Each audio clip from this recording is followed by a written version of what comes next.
counting myself out of this game. It feels like hell. Remember to still be humble when people ask what's going on around me. When people ask what's going on around me.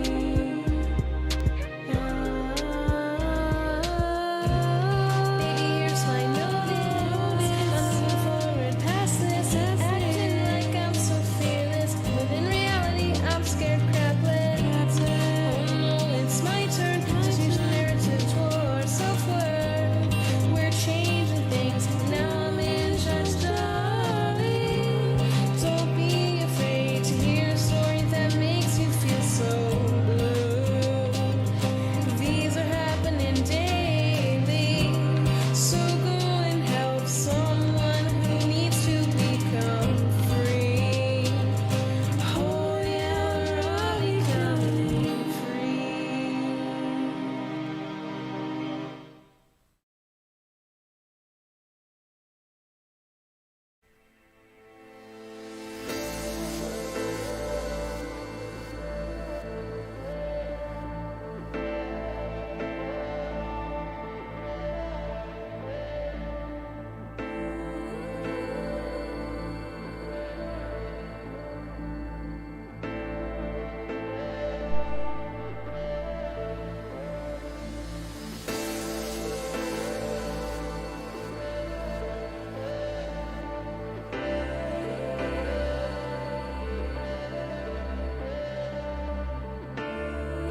A warm welcome to our deputy cat petter, Scott Chick.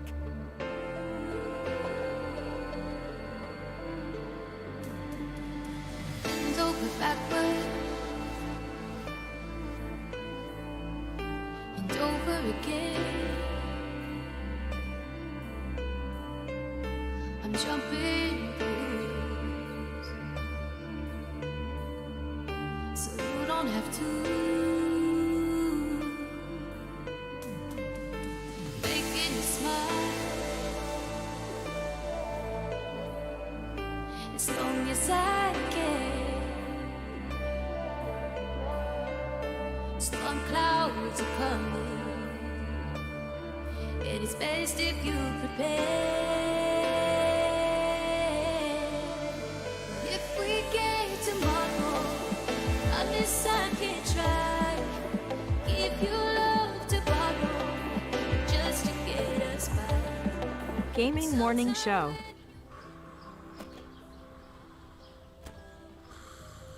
Ah, the sounds of morning. Early in the morning, Birds singing. gotta feed the donkey. The sun peeking above the When you horizon. feed the donkey, The gentle nudge from your morning alarm clock. this is what he says.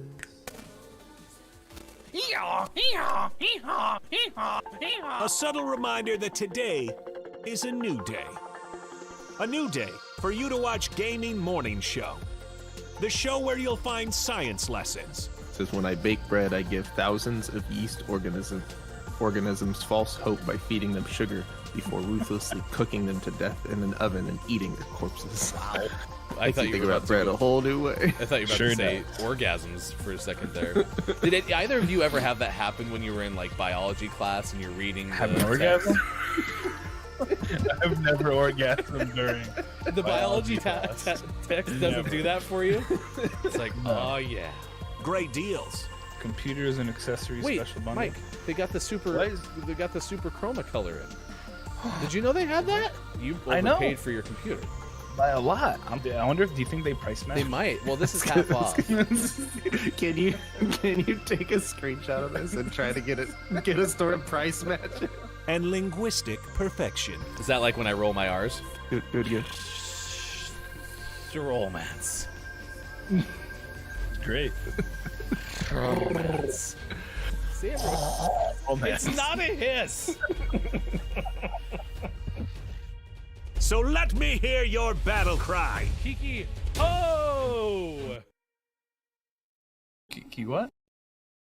As we all charge into Gaming Morning Show. More like Kiki. Whoa, am I right? Now, if only I could find a way out of this box. I'll catch up. Because GMS starts right now. Morning, gamer. It is time to go for Gaming Morning Show. Oh no, it's a rhyme, Joe. This is gonna continue, don't you know? Oh god. Yep, that had to happen. Off to It's a start. Tuesday, October 5th. It's only October. I hope it doesn't snow. Oh yes, that would make my friend Bo quite sad. He'd get so run to and fro. And quite low.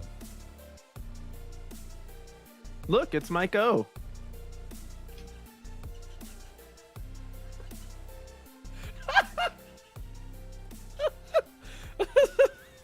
That's Sean. I'm Hefty Goof. Well, happy we executed our plan right off the bat. Just as we rehearsed. Yep. Good job. This is worth getting up at 4 for that. Uh-oh. Michael's eating breakfast on stream. How's the morning been, bud? It's great. It's not really breakfast. It's like supplemental, I guess. Second Supplemental? breakfast. It's just some fruit. Supplemental breakfast. Yeah, I like it. it's cantaloupe. Uh-huh. Hi there. Did you not get enough for breakfast? Let us No, I introduce need you to supplemental breakfast. supplemental breakfast. The Perfect. 1.3-ish meal of the day. It's the most important supplemental meal of the day. It's just my vitamins and minerals. Supplemental breakfast. You're a third of the way to lunch. Bing. Good moron to you, Kate Laughing. It's good to see you. Scott Chicken's here as well. Hyper, good moron to you. What the heck? Where'd Sydney go? Oh, there, it's 12:09 in the morning for Sydney. It's like I was You all the way at almost- the bottom. Lost one of the biggest cities in Australia. It's all right. We'll I find mean, you never know that, really. Just right? gone. it. So down at the bottom of my phone app, and by the way, this phone that I use to tell time is upside down, which is not convenient, but it's what we've had to do in Studio G. And so I'm sitting here like, where's Sydney? Why am I not seeing it? But like kinking my neck. Kiki in there. Where's Kiki? Kiki, are you here? Paging Kiki. Shower. 6:10 out on the West Coast, 9:10 over on the East, 2:10 over in the UK. Sorry, a little early. We got a whole bunch of fun stuff coming up today. It's going to be a good show, including a fun story where we take you to the 100-acre wood, metaphorically, of course, because there's a bridge that's in the place where the 100-acre wood received its inspiration, and that's now available for auction. So basically, if you want to own part of a property but not really own part of that property, while owning a property, Ben Hooper has a story for you. Yeah, makes What? sense. Yep. A New York couple decided to get married at the Canadian border. We'll tell you why. And if you had $84K, guess what you'd be able to get? Well, we'll tell you, and also how to return it. The return policy is very clear. The Gaming Morning Show. It was in the terms and conditions. Is it? Maybe. I don't know about that. I don't know about that. I guess we're not always the most buttoned up. But I'm sure, fulfillment will take care of it, right? All these Sure, we'll stories find- are totally accurate. There's never any doubt to them. Yeah. It'll be great. Look, Sean, my cup matches your shirt. Cantaloupe. My tape dispenser matches your shirt. To be honest, I think this is the most coordinated we've ever been on the show. We're all wearing black or red. I guess Mike's got kind of like some rainbow going on. There's red. Rainbow. Look at this. My cup matches. I like it. Kate Laugh's doing the old My $5 footlong conversions. You're what?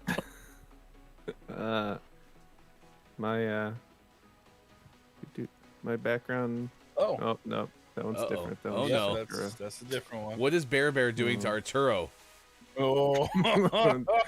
Oh, don't No. worry about that. That was Don't that worry was about Sean's other stream. They were. You weren't supposed to see that. Okay. I don't know if I Only can. Pause. I don't know if I can. I don't know if I can unsee it. To be honest, Way to go, Sean. only pause.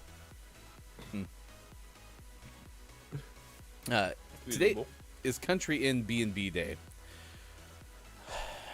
I love bed and breakfast. I've considered owning a bed and breakfast. Oh. I don't know why a Country Inn B&B has to be a very specific day. Because they About have $5,000 and wanted to make it. Have you ever been to a country inn B&B? Is that like a specific chain of bed and breakfast? No idea. Bed and breakfast. But maybe sign? it's so good. That's why it has its own day. Yeah. I've never tried it. All right, Caleb. Day. 13 minutes in, I need your help with Country Inn B&B. I need the details about that. Balloons Around the World Day. Don't let off balloons. It's bad. I'm hoping it's hot air balloons. Or No. like balloon. Makes sense. National Get Funky Day. Done. Get funky. That should have been the 21st of September. They Yeah. really missed an opportunity. I like your thinking there. Like, Yeah. real bad. Good We can move morning it for next year. to you, Dandy. Top of the Mora. National Oh. Rhode Island Day. Huh, look at that. All right, Rhode now. Island. Today's your day. Enjoy. Congrats, you're an island with some roads on it. But you're not an island. That's the other thing to But remember. You're also not an island. And they have no roads. I say maybe there are no roads there. I don't know. Or they spell roads there. RHODE. Okay. National Do Something Nice Day. That's why Mike has his shirt on today. Coordinated. Be kind. Rewind. Sure.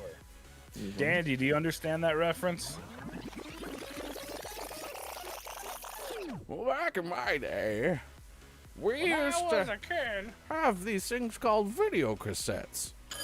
Before we returned them to the video store, what was the name of that thing again, Michael? Which thing? The video store we used to take the tapes to. Blockbuster Video. Wow. Oh, yes, what a Daddy. difference. Blockbuster Video. There was a theme song? Yeah. Was that their You don't jingle? remember the commercials? Where I grew up, we didn't have a Blockbuster. I only heard about them in myth and legend. Did you have like a convenience store down the road Sure that did. you rented? Yeah. Yep. That always seemed unusual to me. In fact- But I always grew up around Blockbuster. Yeah, we used to go get gas, candy bars, and SNES cartridges from Mike's. Not that Mike, but You didn't Look, come it's to my my code. house. Yeah.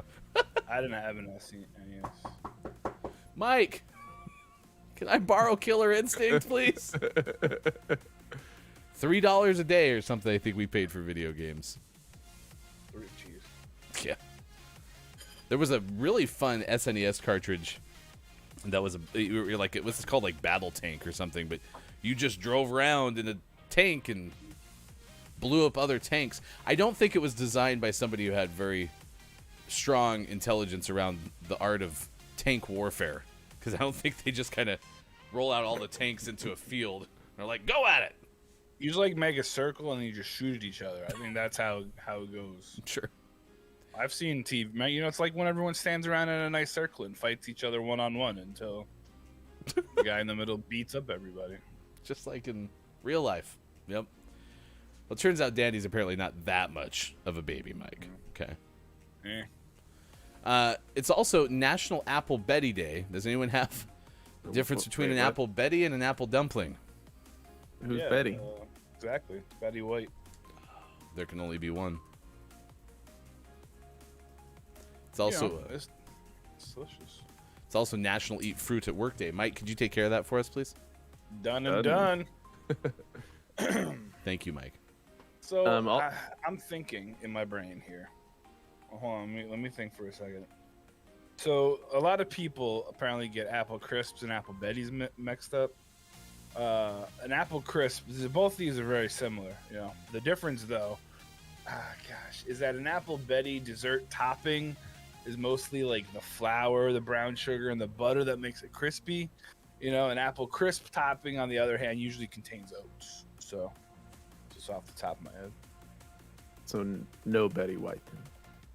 You can put her on your ice cream too, but she gets a little ornery because it's cold. You know. I like how when Mike's thinking of something off the top of his head, now he kind of taps the top of his head. It's so I just turned 40, right? So I've noticed that when you turn, you gotta like, it's kind of like when your computer starts being weird, you like tap it, you know, like you gotta jog the information loose in the old memory banks there. Yeah. Makes sense. Yep. Checks out. I mean, it's only science if you think about it. Only science. Jostle the noggin, and that's how everything starts working again. Proven facts. K-Laugh did say Supplemental Breakfast was the name of his band in high school. I don't believe you, Kayla.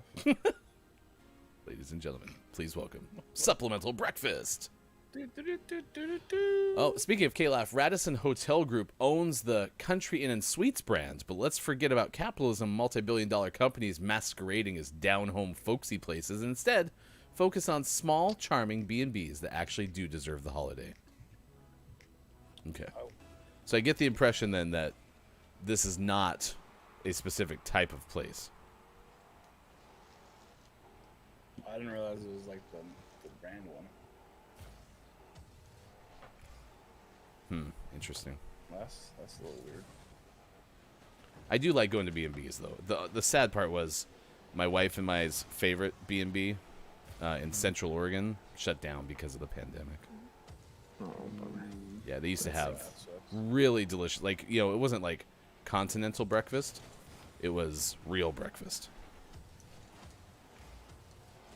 Oh, whoops. So if it's not on a continent, how do they do it? Is it in space? Ooh, space breakfast. Ooh, I could go for some space breakfast. Space breakfast It's sounds out a lot of this better. world. It's a lot, Space sounds, breakfast. sounds a lot better than Earth breakfast. It does. Sounds more expensive. It's probably got a lot of Matt Damon's poop potatoes in it. Poop potatoes. Potatoes. Huh. I mean, like, so it just means it's organic, right? Yes. It's I'm just saying. no harsh chemicals were used in the making of Matt's poop potatoes. That we know of. It could have been. What if it came out that like that was actually Matt Damon's poop, and like he made those? Like, yeah, no, I planted them. Like, what? He's a method actor. He Yeah. planted potatoes and pooped all over him himself. He hung out with Daniel Day-Lewis. Or Daniel Day-Lewis made his own poop potatoes anyway and was like, I'm ready for my part. And they're like, dude, the movie's been filmed for like 3 years. They're like, Daniel, you didn't need to do that to play Lincoln. Like, there's no story about Abraham Lincoln making poop potatoes. But I'm an actor. Great, okay. Just whatever. Also, for the record, we've gotten to poop 21 minutes into the show, Hofbrew. So, and that one's Sorry, not that was not just an exclusive Mike O poop moment either. That was We have a poo story. I participated. I mean, it is kind of your fault. Yeah, I'll take that one. Yeah.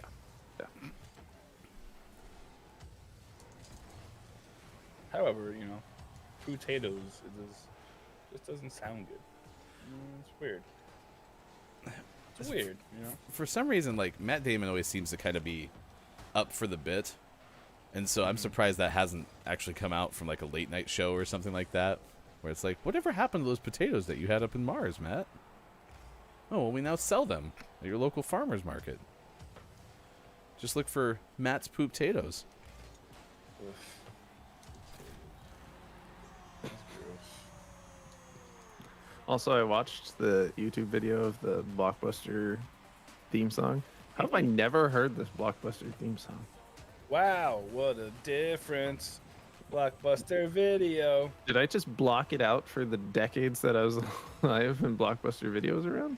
I I mean, honestly, you should have, because there was something. It's an earworm. I mean, it really is good luck getting it out of your head for the rest of the day. I mean, I didn't It's been set stuck in my ear for like 30 years. foot into a Blockbuster until freshman year of college, so I was safe. Okay. There were only myth and legend back in the day.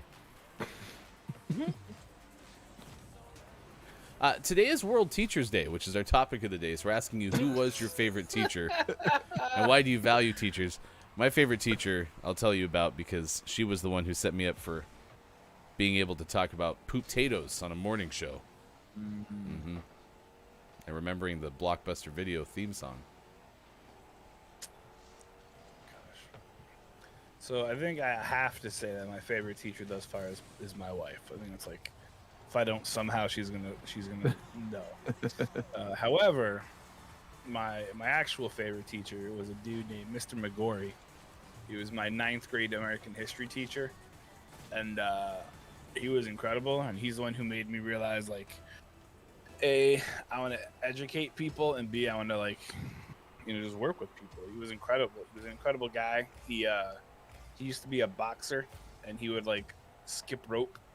But he'd also, like, dress up occasionally. He'd come in, like, dressed as, like, a colonial dude or, whatever. And he was a really funny guy who was like, look, you don't have to like history, but, like, it's what it is. We're going to learn about it. You want to be in my class, that's for you. And he was a really awesome guy. And he helped me figure out what to do with my life. So thanks, Eugene. That's I don't know awesome. if you're still alive. Let's Google him. Now that you're older, you can call him by his first name. Can I? My daughter has a teacher who is one of the grade level teachers in her elementary school that she's in, and he's apparently a Broncos fan. And so the other day, her teacher called him whatever his first name is. I guess say John.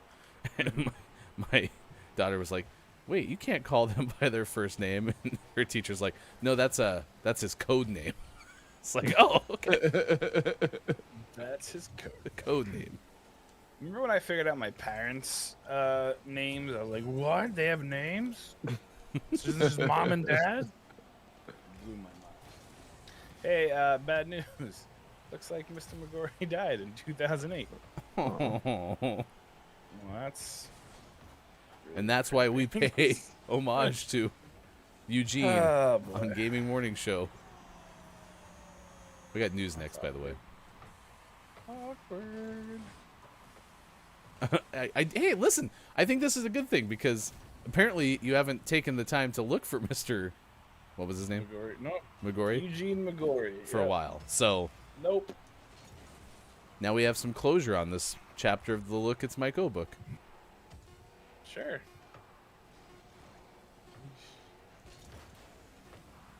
So I looked it up in Facebook real quick to see if I could find like a thing, and I found Joey McMurray that lives in Eugene, Oregon. Great. That's almost the same. He's a broadcaster at the Oregon Sports Network. Do you know him, Ryan? Yes. It's the same guy. It's incredible, right? That was your teacher who's dead from 08? Yep. He became younger and changed his name. Oh, it's because you Now he typed in lives- Eugene. Well, yeah, I typed in Eugene McGorry, and it just gave me... This one has an MC in it, and it's also Eugene. Gotcha. Close enough. Thanks. Silly people. Silly people. Mr. McGorry. No? Nope. Mr. doesn't work either. Corey McToweight Bells. What? Did you say toe weight bells? Yep, sure did. That's the guy's name. Toe weight bells. Huh. On When- this episode of Mike Goes Down the Facebook Rabbit Hole. When you're trying to strengthen your toes, but you also want to be not silent. Toe weight bells. Okay. Well, rip Mr. McGrory. Yeah. It's unfortunate. We'll get Sean's favorite teacher and my favorite teacher. We'll also tell you if they're alive. Coming up after this at 6:27 West Coast time, 9:27 out on the East, 2:27 for those watching in the UK. New favorite segment is our favorite teachers, dead or alive. Dr. James is my favorite, says Danny, I suppose. He gave me so many opportunities to work independently and explore deeper into archaeology. Dude would go off on tangents, though. Very funny, easily distracted every year. His wife makes a pumpkin with his face on it. Dandy, better question. Is he dead or alive? Yeah, we need to know. It's our new game show. Is he alive? It's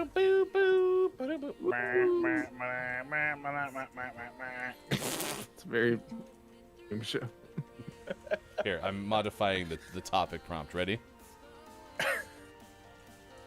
Here goes. Who was your favorite teacher? Why do you value teachers? Also, are they alive? Good moron to you, Kate Zaid. It is good to see you. Top of the moron. We'll talk more about this coming up, but time to get the news. We need the headlines of the day and the haps in the video game space. And for that, we go to #VideoGameExpert. Here's Sean. Good morning. It is Tuesday, October 5th, 2021, and this is your gaming morning show, Morning Gaming News. First up, we have some Epic Games news. They're adding achievements next week. This is from John Carson of Game Informer. Like any other platform, Xbox, PlayStation, Steam, they all have their own achievement system, and now Epic Games is going to roll out their achievement program as well. Details came to us this week. It's a bit of an amalgamation of Xbox and PlayStation systems. Each game has a total of 1,000 XP you can earn by playing it, with more given upon completion. Like PlayStation has their Platinum trophies, while Epic Games has a Platinum achievement for 250 XP. They also have Bronze, Silver, and Gold achievements as well. So depending on how much XP you have and how difficult the task is, you'll get a different rank of an award. So pretty similar to other systems.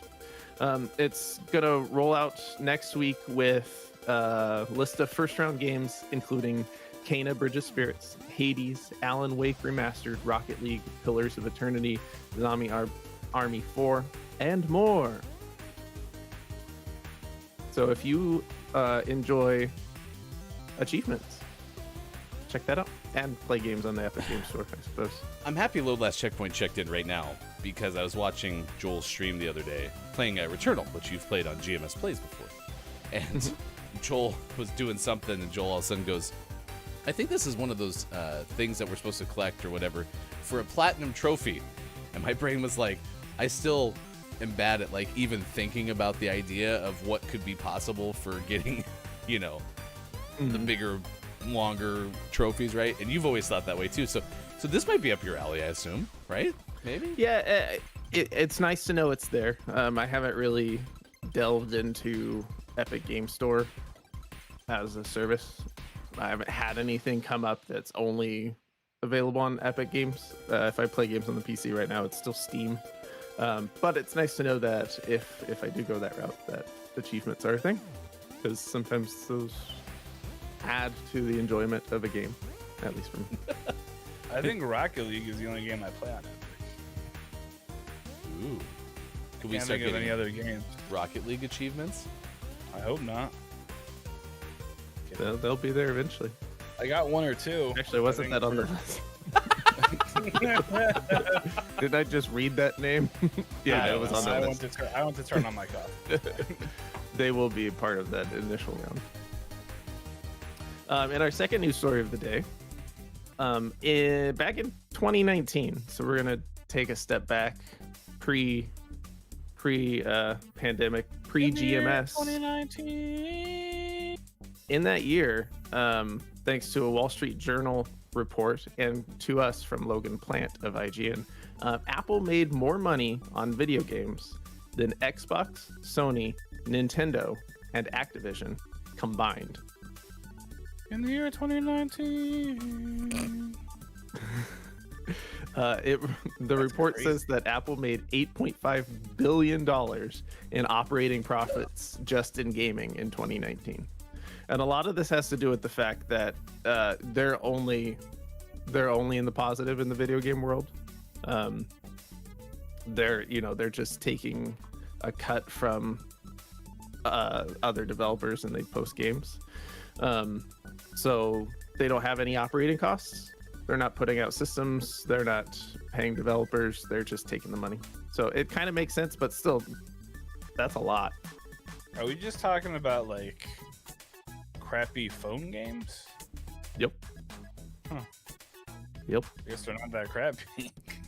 Players reportedly spent $45 billion on mobile video games in the App Store during the 2020 fiscal year. That's incredible. Yep. The top 1% of spenders made up just over 64% of sales on the App Store, spending about $2,694 a year. It's a lot of money on mobile games and, add-ons and that kind of stuff. Couple bucks. Yep. I don't spend that much on mobile video games. I don't think I do. I don't know if you've heard. Wait, you're not a fan of mobile games? Weird. Well, I'd like to be in the Apple flashback room when they look at all these things that they've done right. I mean, Apple hasn't missed on a lot. You know what I mean? I mean, if you're looking at it from a capitalistic perspective, like, yeah. Minus the stealing your information, they're pretty good. But apparently they're better than others at that too. Like, they're just kind of hanging out in we're not the extreme, we're not the worst. We're not the worst. Just staying off the radar, Facebook is much worse than we are. Exactly. Please yell at Zuckerberg. Don't yell at us. Quick, get the back door. Go. Speaking of stealing your information, segue. The massive Facebook outage this week brought down gaming in its wake. This is from John Walker of Kotaku. Thanks to being so intimately linked with Facebook and its world, Oculus has kind of taken a hit right now. It turns out that when things all break, so does the Oculus. It's left many people unable to use their Oculus or log into their Oculus. They have come out and said via Twitter where some people are having trouble accessing their apps and products. We're working to get things back to normal as quickly as possible, and we apologize for any inconvenience. But the outage was quite frustrating for those that were wanting to enjoy their nice VR headset. I don't use my Quest a ton, but I do remember when I first got it, I was like, man, this thing does just absolutely force you to tie it to your Facebook account, because I had this issue where it's like, I'm gonna put this on my eyes, so now Facebook has access to my eye scan and my account, and so that's fine. I mean, again, I always go back to, I'm really boring in life. I don't do anything exciting. I have no money. So if you want to if you want to clone me, that would be great. If we can coordinate and my clone could go to work and I can stay here, I mean, I'm down for that. They can even take a third of my money. But I saw a really funny tweet yesterday from about the Oculus thing. Now you said it. It says, people making jokes about the Facebook services going down make me sick. Anyone who was using an Oculus headset at the time is currently trapped in VR. And if they die there, then they die in real life. And I laughed. Megan was like, what are you laughing at? And I told her, and she was like, that's the stupidest thing I've ever heard. I was like, it was a joke. That's what a joke is. John Walker of Kotaku, who wrote this article for us, wraps it up. And he says, still, whatever's causing the incredibly thorough outage, it serves us all right. When you go to bed with the devil, you have to expect to try to poke up your backside every now and then. I don't think he's a fan of Facebook. No. And that brings, AOC had a really good tweet about how, hey, that kind of points out maybe monopolies are bad. I don't know. But, maybe not everything should be tied together. Yeah, this is weird, right? Maybe giant corporations shouldn't own everything. Bezos, Zuckerberg, Musk, Mask, what's your Mr. Elon, whatever. Mr. Apple. Mr. Apple. Yeah. Apple guy.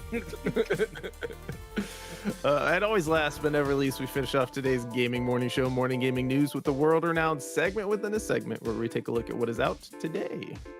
We have Exophobia out on PlayStation 5, PlayStation 4, Xbox Series X, Xbox Series S, Xbox One, Switch, and PC. Nickelodeon All-Star Brawl out on PlayStation 5, PlayStation 4, Xbox Series X, Xbox Series S, Xbox One, Switch, and PC. Alan Wake Remastered is out on PlayStation 5 and PlayStation 4, and Xbox Series X, Xbox Series S, Xbox One, and PC. Super Monkey Ball Banana Mania is out on PlayStation 5, PlayStation 4, Xbox Series X, Xbox Series S, Xbox One, Switch. Jet the Far Shore is out on PlayStation 5, PlayStation 4, PC. Sorry, I skipped the line. Just PC. PlayStation 5, PlayStation 4, PC. Get wrecked, Xbox systems. Man. BPM Bullets Per Minute is out on PlayStation 4 and Xbox One. Puzzle Bobble 3D Vacation Odyssey is out on PlayStation 5, PlayStation 4. What was it? Can I get that on the Quest? Only if you can get logged in.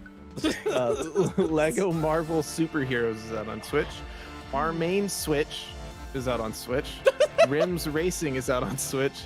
Hotel Magnate is out on PC. And for the most prestigious award in video game focused morning shows, your favorite segment within a segment within a segment, today's name of the morning goes to Rainbow Billy, The Curse of the Leviathan, out on PlayStation 4, Xbox One, Switch, and PC. Rainbow Billy, huh? I love that game. I knew Rainbow there was Billy. going to be another Rainbow Billy game sometime. Well, once you like he first met the Leviathan and then he killed him, I was like, well, what are we gonna do now? And then now he was cursed. Super Monkey Ball Banana Mania. Slandra is like, Super Monkey Ball is a classic. Is this like a new one or is this like a remake, like a port? I'm not sure. Okay. Well, I guess that's why we do Name of the Morning, right? You never know. So, There's although I bananas in understand this one. you know a little bit about Alan Wake, so. I do. On the fence about that one. He's a good guy. Is Alan Wake any sort of like assassin? No, he's a horror author. What? Horror author. Okay. Horror. Oof. Horror. We're talking fanfic here. Horror Horror. author. Because could John Wick fight Alan Wake for the most dangerous person with 4 letters in their first and last name? John Wick would do. Okay. Yeah, I think Alan so. Wake. Alan Wake fights darkness monsters with a flashlight. So he plays flashlight tag? What? That's You're the core it. mechanic of the game. You're it. All right. Well, congratulations to Rainbow Billy, The Curse of the Leviathan, out for PS4, Xbox One, Switch, and PC today. You are Name of the Morning and thus eligible for Name of the Month consideration. And very soon, like minus 7 days ago, we'll have a Name of the Month giveaway. Probably. We're good. I think we're. I just rewatched part of last Monday's show where you're like, maybe tomorrow we'll do Name of the Morning from May. But the important thing is we're only back to May. That's where our backlog is right now. So, I mean, the reality is when you don't send out things on time. Let me look back when May was. Great. This was May. That was only 1, 2, 3, 4. That was only 5 months ago. Yeah. Right around the corner. Get your 2021 Apex Legends calendar at GMS.watch/store. Probably. Kalaf, are these names people to fight John Wick and Alan Wake?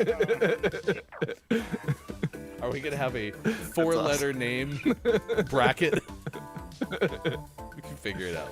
Anyway, if you missed any of it, search our Twitter. Hashtag GMS Name of the Morning. All right, it's now 42 past the hour. We're having a lot of fun today, I promise. You can follow us on Twitter. Look, it's MyCoSports.gaming, Hefty Goofing at WatchGMS. Load Last Checkpoint is here this morning. Good moron to you. It is World Teachers Day. We gave some apples already to Cylindria. Am I saying that like Cylindria? Cylindria? There you go. All right. Good moron to Cylindria. We are a morning radio show that plays games. It's good to see you this morning. World Teachers Day. Mike just told us about Mike's favorite teacher, who's now dead. Yep. Sad. Rip Eugene. Mike or Sean, did you have a favorite teacher? That's me. I did. My favorite teacher was Mr. Sparkman, Stuart Sparkman. He taught math when I was in high school, and so I had him for honors geometry and algebra 2 and pre-calculus and AP calculus and all of those things. And he let me take, because I moved here from California right before high school, and our mathematic system was just different. So I had to take algebra 1 my freshman year, which most people who were good at math had gotten that requirement done in middle school and moved on to honors geometry. So I was basically like a year ahead of where I could be to be on track to take AP calculus. And so by the time it came to it, and he knew me fairly well, he let me double up and take algebra 2 and pre-calculus at the same time, so I could take AP calculus my senior year. So he was a really good teacher. What's that, Mike? Nothing. Yeah. I found a Stewart, whatever the last name was, in Ames, Iowa. Are you from Ames, Iowa? Well, he did move. His last Ames- year at my high Ames, school Iowa. was my senior year, so it might be him. I'm not sure where he moved at the time. Maybe went on So to it could be teach him. at Iowa State. What? No, it was a high school. Okay. Ames High. Ames High? I wonder Make what. sure you always Ames High. I was gonna say, what do you think their slogan was?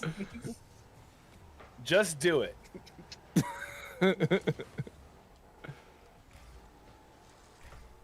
When you started talking about AP classes, like, oh, we did not have the same high school experience.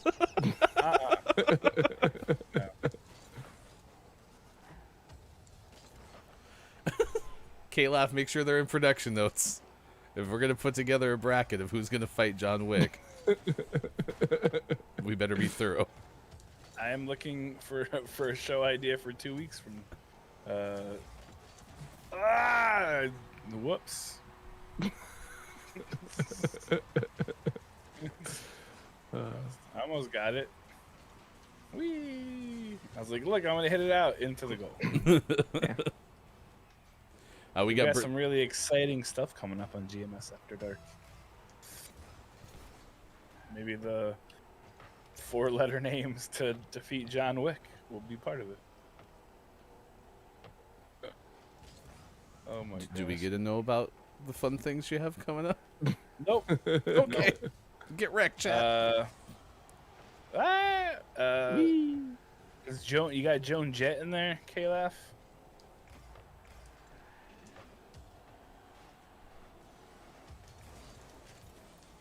You have to throw Joan Jett on that list. Boba Fett.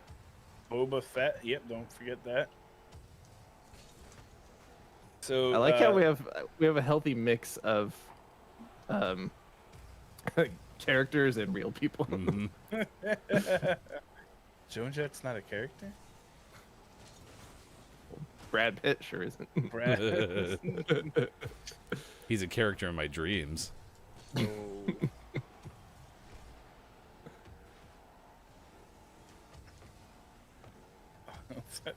Thanks, Kayla. Appreciate those kudos. Thank you. Yeah, it's crazy. Speaking of video games, this Wednesday is the maiden voyage of GMS After Dark, which will Never heard take of it. place at 7:45 p.m. Eastern Standard Time, 4:45 Pacific. It's hosted by some jabroni named Look It's Maiko, and he'll be doing things. Wait, that's me! But what if that time isn't after dark here? Do I have to wait till it starts? You gotta close your eyes. Oh, okay. I Then just it's turn off time. all Or the go lights. into like a closet. I mean, either way. However, this Wednesday is the maiden voyage of GMS After Dark, where we will welcome none other than our good friend here, Sports.Gaming, as well as Chris M. Yee, and we will be having a fast food fantasy draft. Who will make the cut, and who will be left in the cold? With soggy fries and flat soda. I don't really know what else we do, but some other stuff maybe. But we've got some fun stuff planned in the coming weeks. I believe a GMS Halloween spooktacular might be coming through for a whole week. As part of that week, there may be a cryptid debate that happens on GMS After Dark. I won't say with who yet to build the suspense. But next week I'm excited too, because finally, after like 72 years in the making, our good friend Digital.Gaming will be on the show, and we'll be ranking our Marvel movies. It's been a debate he and I have had for many decades, because they've been out since like the 40s, I think. Sounds right. Yeah. But yeah, tomorrow night, Chris M.E. and Sports.Gaming. Fantasy fast food draft. See where T-word, B-word comes. If it comes in at all. And who will get in and out?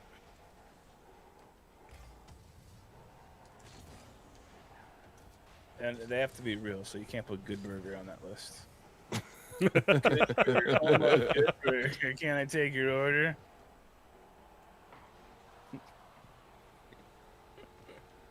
Oh, that's a good show. Oh, that show was so funny back in the day when I was a young person. Did you ever rent the videos at Blockbuster? No. So my town didn't get a Blockbuster for quite a while, till I was in high school. We had, what was it? I think it was like Glenn's Video or something like that, where it was like some shady little store, and you went there to get your videos. And I remember the video games though were next to the back room, and I always wondered what was in the back room, and then I discovered it, and it was shocking. You had to go back there through one of those like old west things, the swinging door. What are they called? Anyone? Swinging door. I believe swinging door was the correct Yeah, term for the swinging swinging door. door mechanism. Saloon door. Yeah, like the half of the bar saloon bar doors. What do you I call was those like, I doors that wonder were what's back swinging? Do you there. remember what those things were? Yeah, those were the swinging doors. Oh, Oh yeah. As opposed to the flapping doors. But yeah, so that was exciting. And then when I figured it out, I didn't go back there because I had my own stuff. All right, coming up after this game, we got we got birthdays, and right now at 6:50 on the West Coast, Yes. this is a very key breaking news alert. That's You may see this happen a little bit later in the show, but we have a ambassador to the Final Hour crew on Gaming Morning Show who has now changed his name. Please welcome, formerly known on Twitch as Nintendo Nerds, it's Brendan _TTV. Woo! I don't know how I feel about it. It's good to see you, Brendan.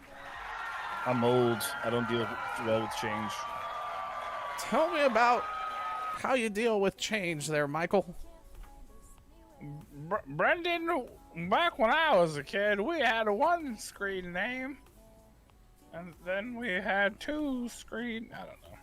And then we stuck with it for our whole lives. That's how I became New Master 69XXV93. On two, ready, break. You can follow Brendan, of course. Hey, it's Brendan _ on Twitter. So yeah, congratulations, Nintendo Nerds. Now Brendan Like _TTV. So now Brendan. which, by the way, 4:30 p.m. Pacific time, on Thursdays and 2 o'clock Pacific time on Saturdays. You can catch Hey, It's Brendan stream on Twitch. All right. 6:52 on the West Coast, 9:52 on the East, 2:52 for those watching GMS in the afternoon. In all seriousness, thank you to all the teachers who are out there for doing amazing stuff, helping educate our youth. It is a tough and thankless job, and we definitely appreciate all the effort you put in. We'll talk more about our favorite teachers coming up later in the show. Birthdays, this day in gaming history. Today, I don't know how, again, you get this title, but rocker Steve Miller is 78. He's a rocker. He goes, sits in his rocking chair, goes back and forth. There's a great, I should know this, but I don't know his handle on Instagram, but he makes these funny videos where he like takes you into the mind of what it was like recording certain songs. And the one he did for The Joker by Steve Miller was like, the guy opens up with some people call me the Space Cowboy, and his band looks around like, we don't call him that. Do you call him that? He's like, some call me the Gangster of Love. The guy's like, no, we don't. No one calls you that. They don't. Nobody has ever called you that up.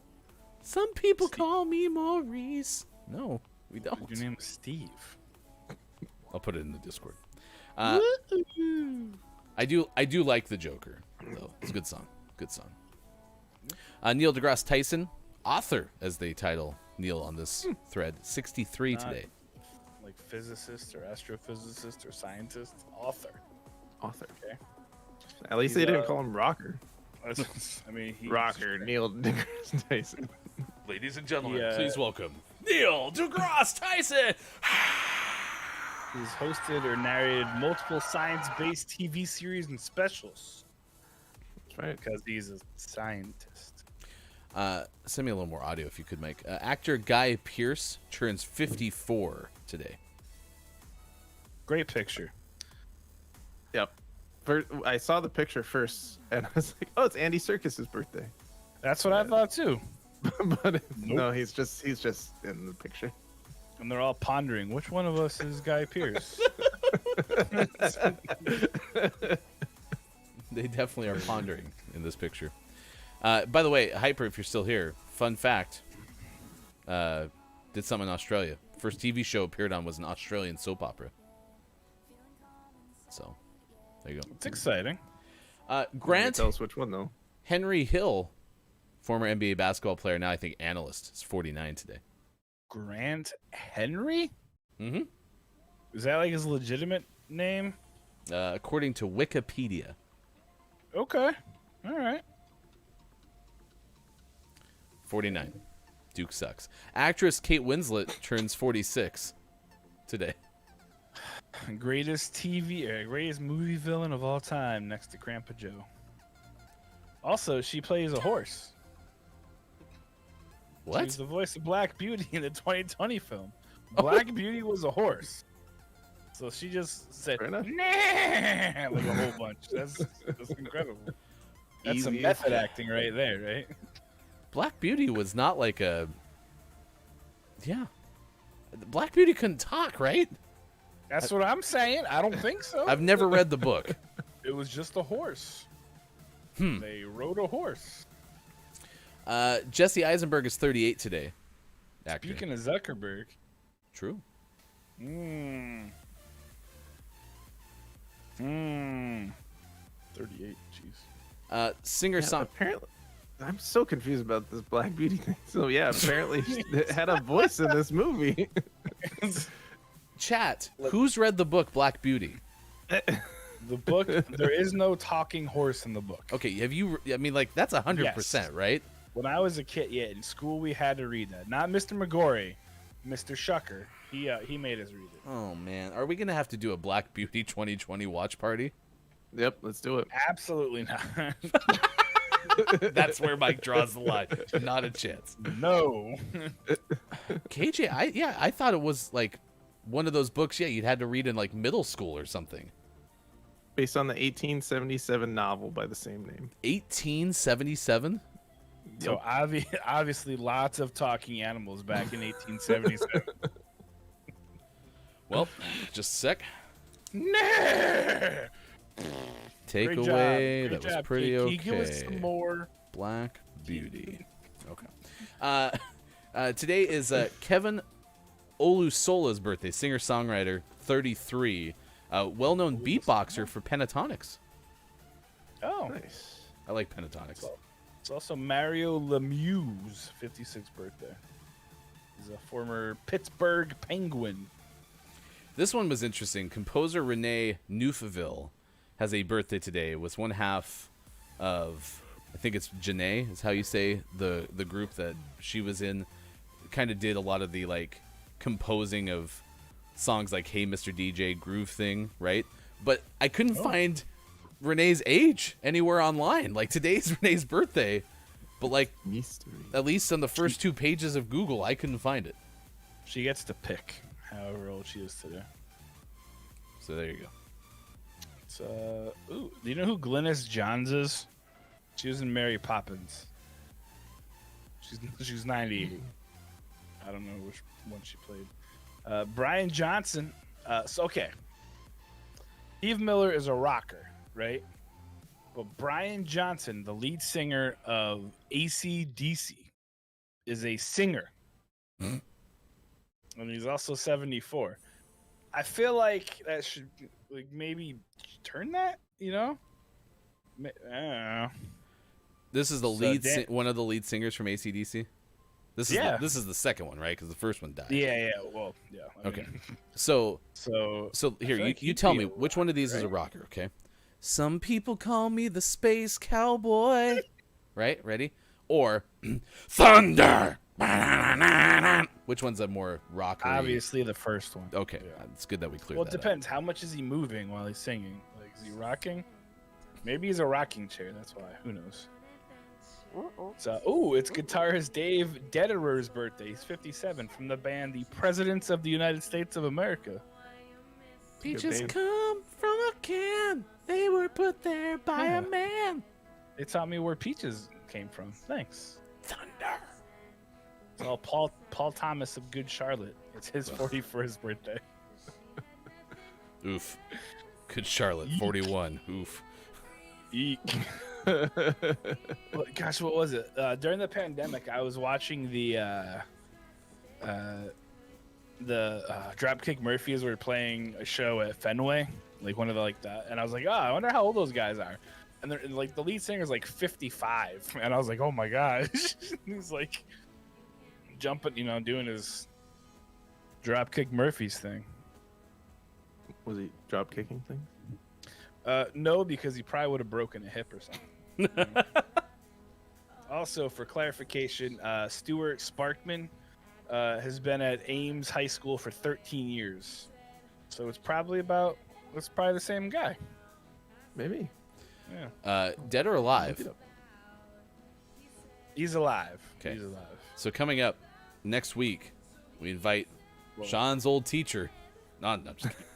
As of 2019, he's still alive. A lot can happen in 2 years. Yeah, it's true.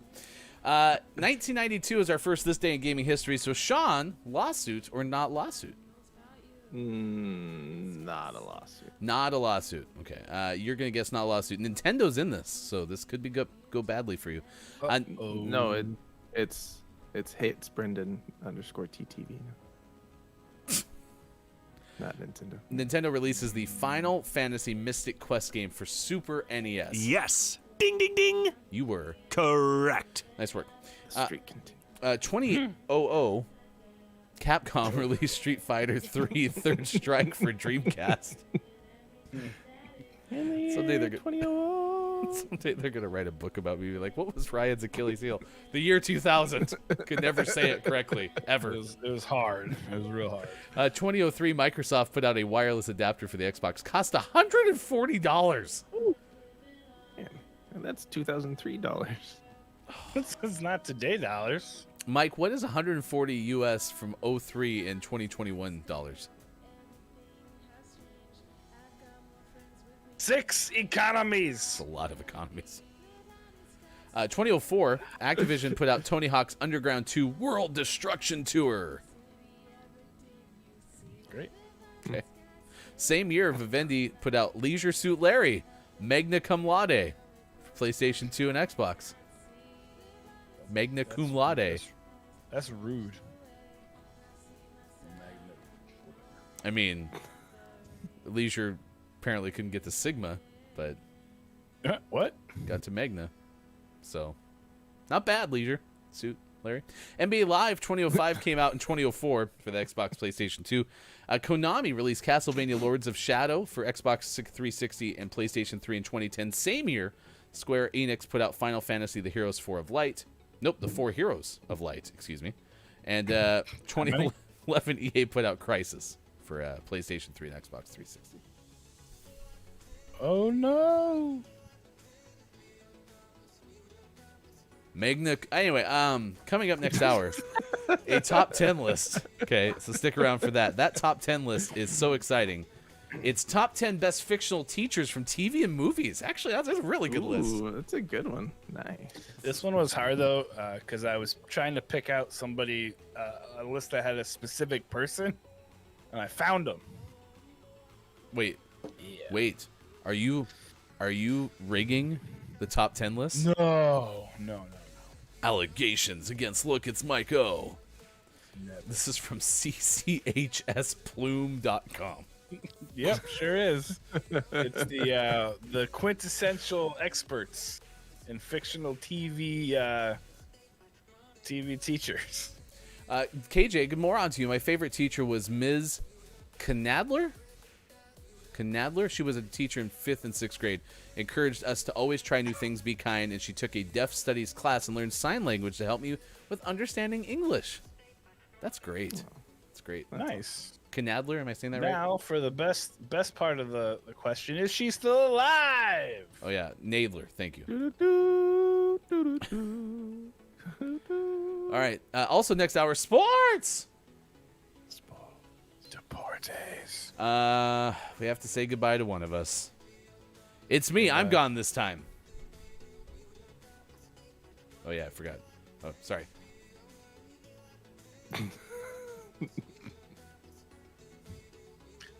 Peekaboo. They can't see me, right? See who? Okay, I'm gonna take us to break since I'm not here anymore. Okay. Oh God! Whoa! That That was not the way I wanted to return that back was to. intense. Yikes. Holy jeez. All right. Well, there we go. Oh, she passed away when KJ was in high school. So far That's we're awkward. 2 for 3 dead inspiring teachers. That's a bummer. Really Maybe good. she knows Eugene. Good uplifting topic of the day. All right, we'll come back with more of this travel down memory lane. Facebook Gaming on Twitch, on YouTube. Facebook gamingmorningshow.tv.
Coming up on Gaming Morning Show, list of the day and sports. Join our Discord. Go to GMS.watch and click on where to find GMS. Follow us on Twitter at WatchGMS, at HeftyGoof, at Sports.Gaming, and at Look, It's Mike O. Put it on a pancake. Time for hour number 2, right now. Morning, gamer. What? It's good to see you, wherever you may be. Facebook Gaming, Twitch, YouTube, Twitter, and at GamingMorningShow.tv. That is Look, It's Mike O. I am Hefty Goof. Thanks for hanging out with us. It's been a lot of fun. Good moron to you, Lady K. Top of the moron. Coming up on this World Teachers Day. World Teachers Day. We will take you a top 10 list of the greatest TV and fictional teachers of all time.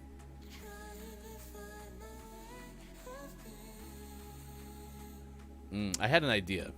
Okay, this is a good idea. I'm going to unmute you now. So. What? False start. Hefty goof.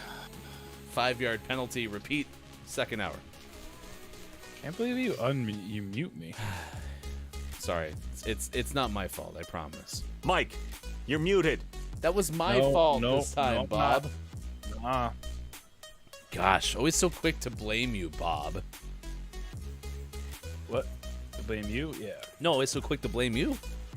Oh, me? Oh, that's true. Yeah, That's he was true. all like, That's accurate. Mike, you're muted. Mike, unmute your microphone. Bob, get in the box. I will Bob? get the swords. He's fine. Good. I'm pretty okay in here. There you go. That's coming up. just talks Sports a lot. as well. Sports as well.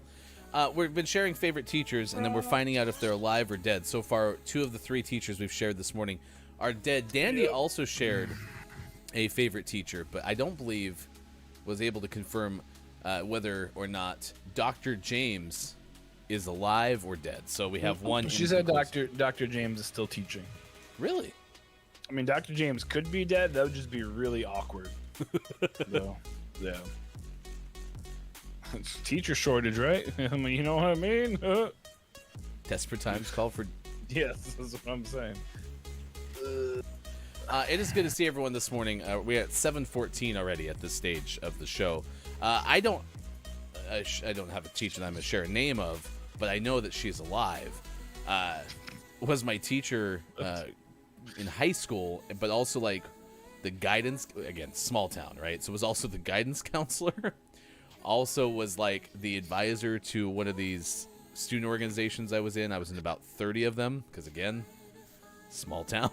So I was in everything. What else are you going to do? Yeah, right? fair enough. And yeah, she was the absolute favorite. She let me fail a whole bunch. Let's put it that way, which was awesome. Oh gosh. Okay. No, I mean that's good. Yeah. I guess, right? Well, no, I'd be like, hey, we should do this, and she'd be like, all right, give it a shot, see what happens. Oh gosh. Sometimes it didn't go well. Sometimes it went awesomely. Yep. So, yeah. Oh boy. I mean that's good though, right? That's how you learn. You have to, and that's the thing, right? Is today's society. No, I'm just kidding. But like legitimately, right? That's one of the best. You learn more in failure than you learn in success, in a lot of times, and allowing kids to fail. But I think the big thing I always said was like failing forward, right? Is you want kids to fail forward. You don't want them to stumble and you just end up done, you know. But you learn from it. And that's one of the things that I'm trying to teach my kids, and they're like, "Why are you being so mean?" You know, like, why won't you just help me? I'm like, I am helping you. You just figure out the answer. Perseverance. Also, bonus points because made nationals in said organization. Last year I did it, and I also had a girlfriend who was going back from an exchange program to her home country, and she happened to be flying out of Los Angeles as well. So she let me run around in taxis all over LA trying to get to the correct airport to surprise my departing girlfriend and say goodbye again. It was very much like a movie. Nice. I never did find her because I went to the wrong airports. So, Oh, whoops. yeah, But I spent a lot of money riding around in taxis as an 18-year-old in Los Angeles. 17. Well, hey, at least you got to see it, right? Sure did. Also, bonus points because she was the wife of another teacher who was the science teacher, and there were several like story problems from the science teacher, like teaching us about some scientific concept that involved his wife. So it was like if Mrs. fell off a cliff at X velocity. Gotcha. Yeah. Okay. Those were always amusing. He was pretty okay. I remember there was some drama with some teachers, which was always funny. There was another teacher, I forget her name, but she was my 9th grade homeroom and science teacher. And this was just about the time that I really started getting into Eagles football. And she was a huge Eagles fan, so we would talk about Eagles, the Eagles. And remember 93, there's that big 4th and 1 stop against the Cowboys where they stopped Emmitt Smith twice, and it was like in the newspaper there was this crazy like picture, and she brought me like the clipping of the front page, and it was really neat, and I was like, this is pretty cool. And then there was rumors that her and the math teacher were practicing their algebra, but she was married. Oh, and no. it was really weird. And the math teacher, he was great because we were in a trailer because their school was so big, and we would work for about 20 minutes, and then he would go hang out with his other teacher, and we would just play paper football. Excuse me, kids. Do you know what paper football is? Nope, because now we just snap them, chat them each other. They take turns playing paper football using Snapchat. Yeah. Now they just Snapchat weird filters. Dang kids. We had a paper football league in high school. We had one as well. I was the Raiders, unfortunately. Gross. We would put standings, inside the bathroom. Huh? Like we would keep track of standings, so we had a schedule In the bathroom? Yeah, so you'd go to the boys' bathroom, and there'd be a piece of paper that I printed out with the league standings. Nice. Yep, it was very formal. I signed all the paper footballs as the league commissioner. They all had to be regulation. Does not surprise me. Yeah, no, we had a league as well. That would every Wednesday after school we would get together and play. It was a league of their own. Of course it was. Oh snap! Smash got Sora. What's a Sora, and why wasn't it Goku?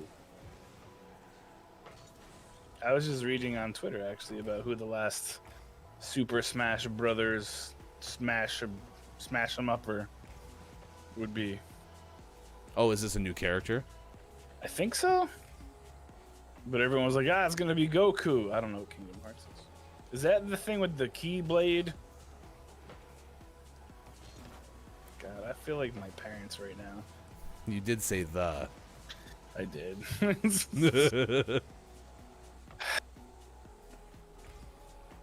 Does Disney own Kingdom Hearts? Probably. They own literally everything else, so why wouldn't they own Kingdom Hearts?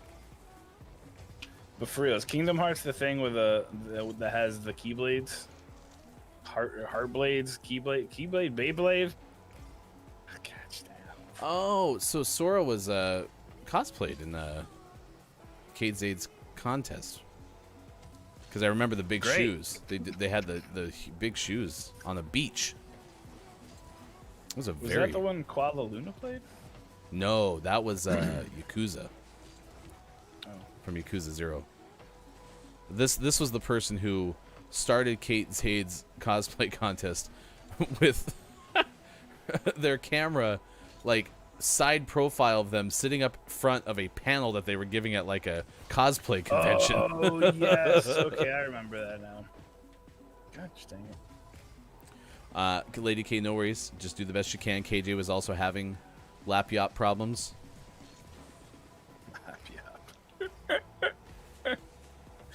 Oh my goodness. Good moron. Thanks for watching us on your lap yop. I love accidental typos in chat. They make me so They're happy. so great. Oh man, there was another one a while ago. I was like, I'm gonna keep saying that, and now I can't remember what it was. Oh, for no. that. Heck, man. Hey, we're playing with Sharpie Mech's Twitch. Someone look up that Kyle. Are they streaming? Are they talking about us being noobs?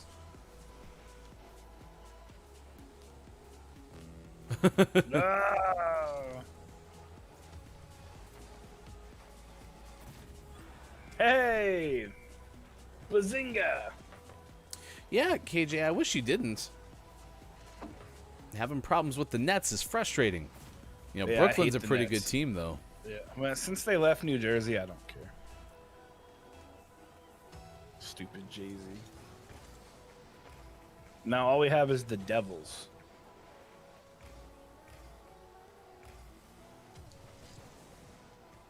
Funny is that KJ's on a little delay now, so it sounds like Kyle predated what we were asking. Kyle, check if Sharpie Mex is a streamer. Kyle can actually see into the future. I know you're not doing anything else important right now.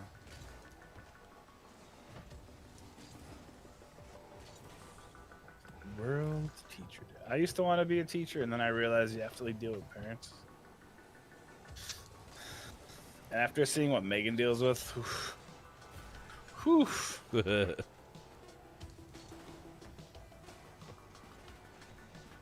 that's why he decided to be a camp counselor. Flaccid sock. That's something. Man, Flaccid sock. all 6 of us had a shot at that ball at one point. You know, that's acceptable, Kyle. I'll take it.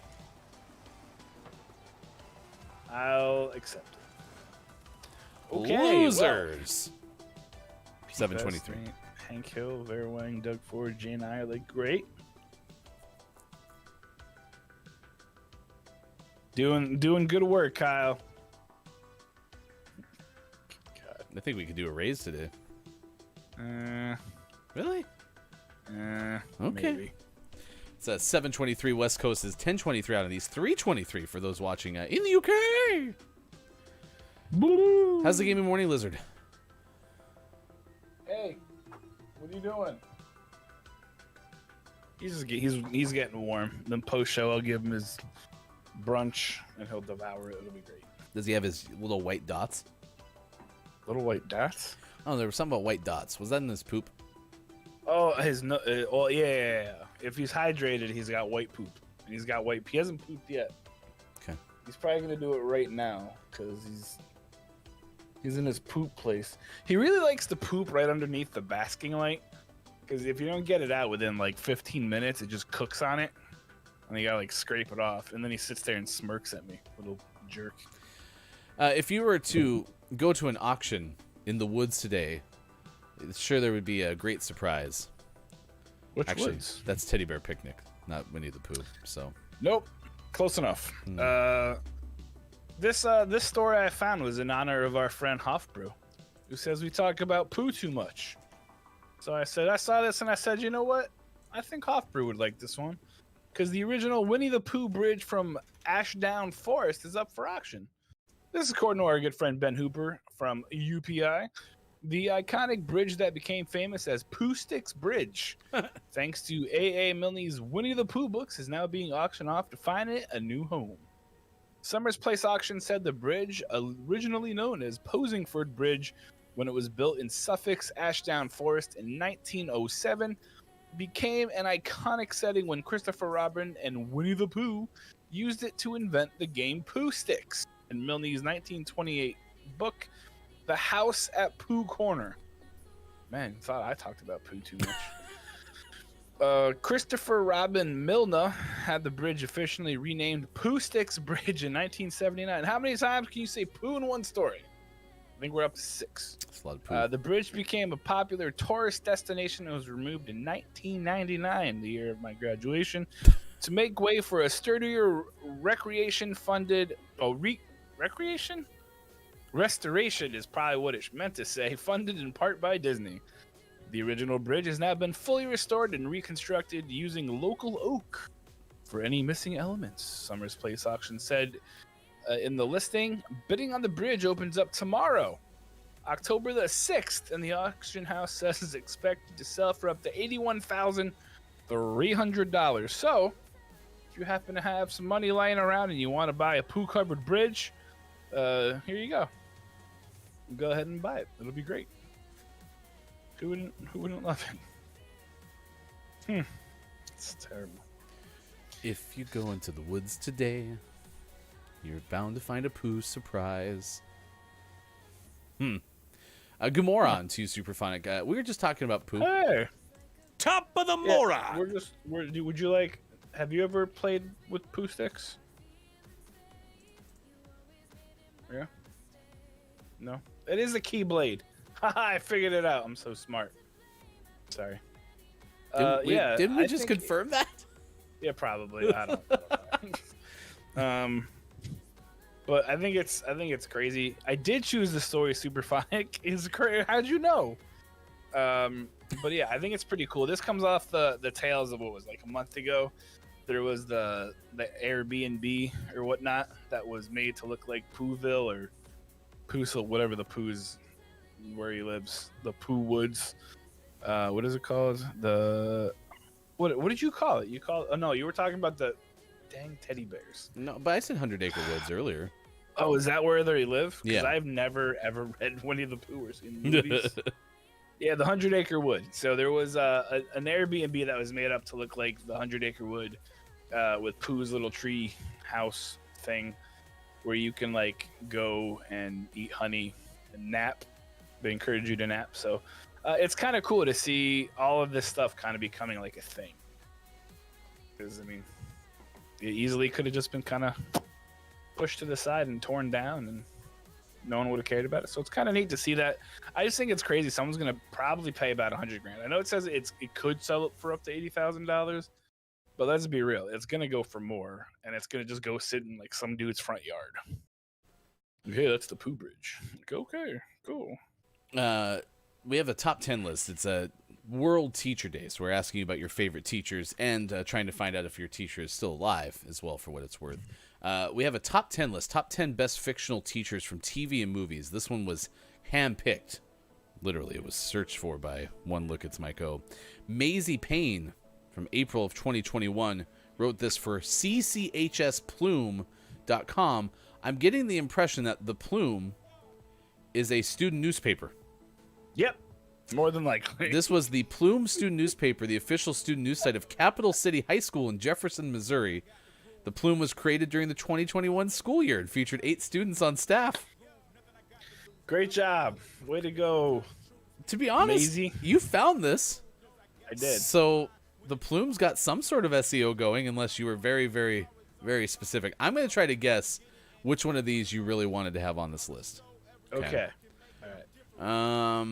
Are we gonna, as we go? Are you gonna say it, or are you just gonna jump off? Well, I didn't want to like take your thunder. Do you want odds or No. evens? I would like odds, please. Okay. I'm gonna guess it was number 7. No. Okay, I'm gonna take one more stab at it. Okay, go ahead.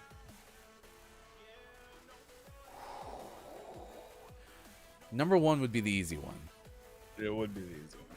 but number 5. No. Damn it. Okay. By the way, this does not have my favorite TV or movies teacher on it. So, Mr. Cotter? who's that? Nope, that's not it. 1. Number 1 is Mr. Feeney. Good guess, strong guess. So when I think about a teacher from a TV show or a movie, the first one that comes to mind is Mr. Feeney from Boy Meets World, for a good reason. Have you ever seen Boy Meets World if you don't agree with his ranking? It's a high school student wrote this, folks.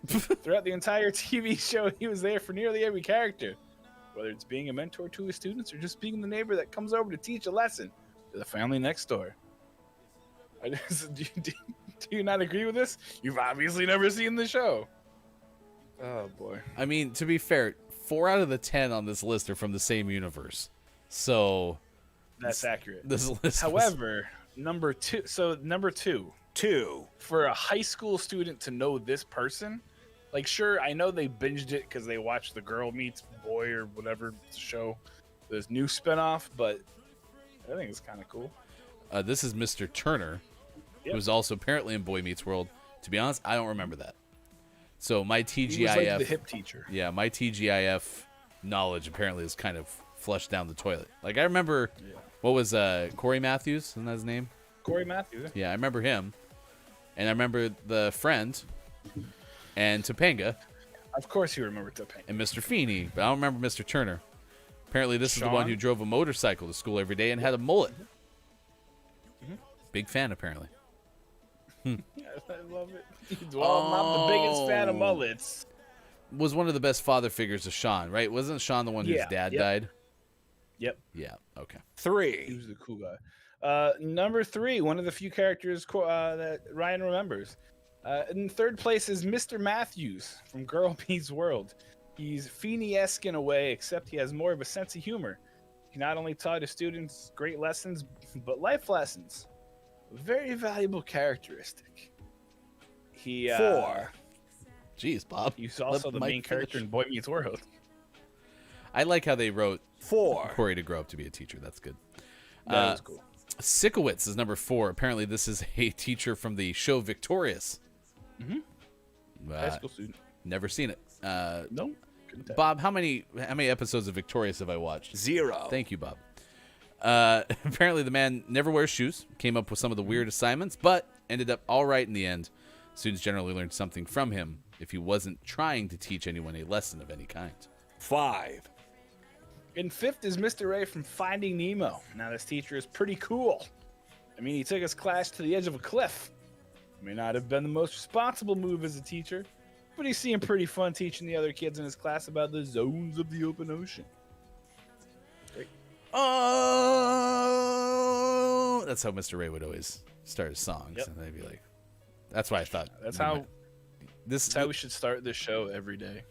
oh, it was with like a long M sound." Oh! Noted.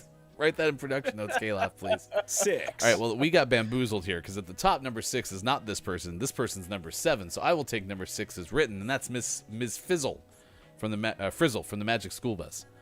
And the Plume needs to work on their editing, and that's okay. They're high school students. Bamboozle. You need to learn how to edit, and we have to learn from failure, as I mentioned with my You favorite sent him a teacher. letter? Yeah, dearest the Plume. Dearest Maisie Payne, your story was wonderful, but your numbers are wrong. We should have Austin, who's very good at editing, write the letter.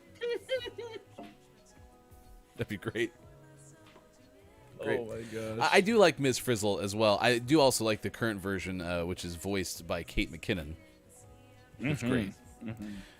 This is the driver and teacher of the Magic School Bus, and was again always super cool, calm, and collected in chaos. So It's crazy. big fan. 7, I had a teacher, my 4th grade teacher looked a lot like her. Her name was Mrs. Nijito, which I thought was funny. Coming in 7th or 6th is Mr. Morgan from 10 Things I Hate About You, and I'm not going to lie. She is kind of a random one that I nearly forgot about. Mr. Morgan looks a little different from the story. Throughout the movie, he picks on one of the main characters, Kat, and it seemed like she wasn't in the class. She would have been a good teacher. As far as high school teachers go, he was pretty chill. He was pretty funny. He was a pretty funny guy. So he was good. I don't really remember 10 Things I Hate About You, but it was fine. 8, That was the one with Heath Ledger. It didn't. It also had Alex Mack. Secret of Alex Mack. Number 8 is Mrs. Puff. Again, Bob, how many episodes of SpongeBob SquarePants have I watched? 0, Okay. Really? Yeah, I never was a big fan. I like the theme I worked song. at That was I better. worked at a daycare and it was on all the time. That's when I realized that it wasn't wasn't really meant for kids. I don't think. my Yeah. job number, oh, you know what? I lost Who count. cares? Mrs. Puff, pretty good teacher. Genuinely taught students how to drive and getting her students to be a successful driver. Apparently was a driving instructor. So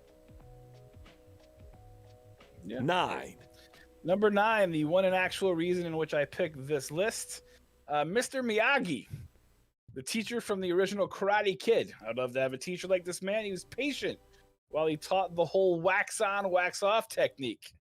He was trying to teach Daniel how to literally catch a fly with chopsticks. Can you imagine trying to do that for hours on end and still be just as supportive as when you started? What a guy. Mr. Miyagi, greatest teacher in the history of the universe. Wow, deep cut. And a Mets fan. Pat Morita, what? 1-0. Number 10 is Gabriella Casol. Yep, she's great. Girl Meets World. I've actually watched more episodes of Girl Meets World than I did SpongeBob SquarePants and whatever the other one was. But I don't remember this person, so I clearly didn't watch enough. But if you know the show, then you would probably recognize the, quote, purple cat teacher. And anyone whose favorite color is purple, I'm a big fan of. So there you go. Yeah. The teacher who's not on this list from CCHS Plume, and therefore knowing it's a high school publication makes sense, was Miss Bliss. What? Have you ever seen the show Saved by the Bell? Oh, yeah. There was another list that had her and Mr. Belding on it. Yeah, well, Mr. Belding's a principal, not a teacher, so that list is invalidated. Whoa, look. However, Ms. Bliss was the whole reason we have Saved by the Bell, because the original title of the show was Good Afternoon or Good Morning, Miss Bliss, something like that. Yeah, and there were some kids who were on it. Haley In Mills the show. was a middle school show, and they kind of shook things up and made it a high school show called Saved by the Bell. And added Kelly Kapowski. The rest is history. I'm so excited. I'm so excited. I'm so scared. Exactly. Sorry, that show is like just... That episode was burned into my memory for the entirety of the world. Good moron. Chris M.E. is here. Good moron to you. How many times has Ryan called you Brandon Urie today? Brendan. Who's that? 0. 'Cause I'm a broadcast professional, Chris M.E. That's not true.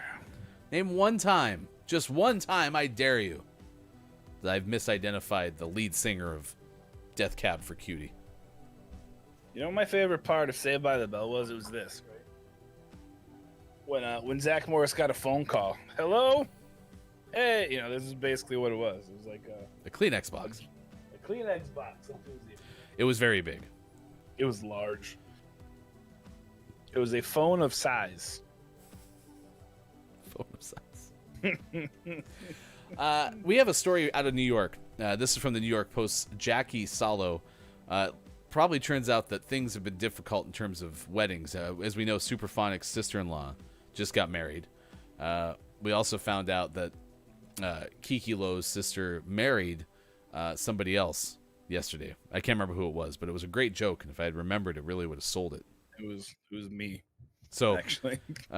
congratulations again to Kiki Lowe's sister, and look, it's Mike O. Now, awfully wedded. Oh, it was original friend Mike. No, new friend Mike. I don't know. It was Austin's friend Mike.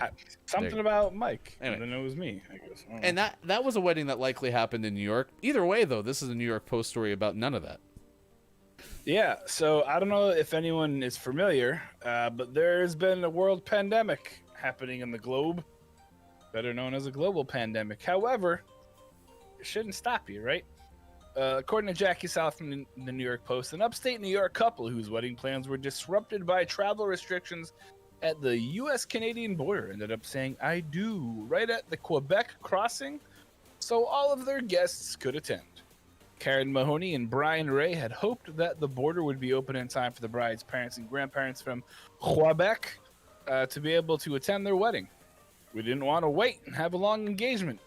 We are so much in love that we couldn't wait another day to be married, Mahoney told CBS News. But as the Caddyville ski instructor's September 25th nuptials neared, it's a lot of ends, they realized that the COVID-19 travel restrictions would still be in place. The couple turned to a childhood friend nicknamed Border Brian, a Border Patrol agent who definitely doesn't do illegal things, who was able to arrange their wedding to take place at the Jameson Line border crossing, where Burke, New York, meets Quebec. He was off duty at the time and let the other agents know who were on duty know what was going to transpire. Mahoney said, he arranged so that it would be uninterrupted. Mahoney said her 96-year-old grandmother was thrilled to be able to attend after all. She was extremely excited. She told the outlet, "I've seen her once in 2 years." So it was very emotional. We both cried, and she expressed to me later, via the border maybe, that to witness the happiest day of my life is a moment she would never, ever forget. Border Brian definitely doesn't do illegal things. It's a touching story. Something. I love a good wedding. Especially on a border. They should have gone down Niagara Falls. What? Because that's on the border of New York. Well, sure, but it's also a lot of water, and B, kind of dangerous. Oh, you just go down in a barrel. It's fine. Oh, okay. Yeah, everything's good. Don't worry about it. We are a day, 9 hours, 2 minutes, and 38 seconds away from the premiere of GMS After Dark. Comes your way at 4:45 Pacific Time. Tomorrow afternoon, Look It's Myco welcomes in guest Chris M.E. and Sports.Gaming for a fast food fantasy draft. And then next week, a Marvel debate, Digital.Games. 4:45 p.m. Pacific Time, weekly, for a 90-minute show, GMS After Dark with Look It's Myco. Nintendo Nerds, as Brenda was formerly known, said, quote, "Oh yeah, I've watched the Miss Bliss pilot episode. It's quote, something." So I was like, Yep. it's like, is there a controversy behind Miss Bliss? And so I looked it up. Apparently the pilot episode of Good Morning Miss Bliss has to do with a student who's having problems recovering from their older brother dying. And it was only aired once and is not included in syndication. So apparently it was something, because maybe it was controversy. Do you know about this? Nope. I've never seen it. Never. I mean, I knew that it was something other than Saved by the Bell in the beginning, but I didn't realize it was that. Yeah, it's the only episode of the whole entire thing that did not feature Zach Morris nor Screech Powers. Interesting. We definitely need a nerdy guy, is what they said afterwards. Well, we need a nerdy guy and a preppy blonde kid. Yeah, they made I don't know. They made it seem, Brennan, like it was controversial or something. This guy just keeps flying everywhere. It apparently also aired in primetime, the very first episode. So. Oh, interesting. Oh, dang it. Then they could say something like, hell. Dun, dun, dun. Man, I really wish they'd make these goals bigger. Someday we're gonna get into a custom lobby where we can make the goals just a little bigger. So yesterday my kids got Hot Wheels Unleashed, which is a game that came out last week for Switch. Probably for more than just Switch, but that's the one we got. My son looked at me this morning as he's taking off for school, and he goes, "Dad, I almost did something that probably would have got me in trouble, so I decided not to do it." I was like, "What's that, bud?" And he goes, "I almost put the Switch in my backpack with Hot Wheels Unleashed inside and almost took it to school. But then I thought I'd probably get in trouble." I was like, "Yeah, you would definitely get in trouble." He's like, "Okay, well, I decided not to do it." Absolutely. Well, I'm glad he owned up to it. That's a very mature thing to do, young man. And I'm sure it'll last for the rest of his life. He learned such a good lesson, kind of like what Mr. Feeney would have taught him. Or Mr. Miyagi. What if he told you that? He's like, "Oh yeah, I got this from Mr. Feeney." Like, what? Who's Not Mr. me. Feeney? Yes, the Nickelodeon All-Stars game comes out today. The Brawl Stars or whatever. What's that? Imagine you could have Mr. Nigel Thornberry fight Michelangelo. It's the second most exciting fighting game that came out today. You want to know what the first one is? What is it? Huh? You want to know? Tell me, I can't take it. It's the 4-letter names fighting bracket that'll come out on a future episode of GMS After Dark. Any new names that you've added, K-Laugh, in the last 20 so minutes? Have you ever wanted to know what would happen if John Wick geez. fought John Muir. Alan Alda? It's funny Jean because Grey, Alex Mack. I saw there you go. Kate Laugh say the thing about Alex Mack when you said it, and I was like, man, Kate Laugh is very excited about Alex Mack, but now I understand why. Now we know why. Ooh, Jean Grey's going to have a pretty good leg up on this competition. You know, considering they can end the world, so...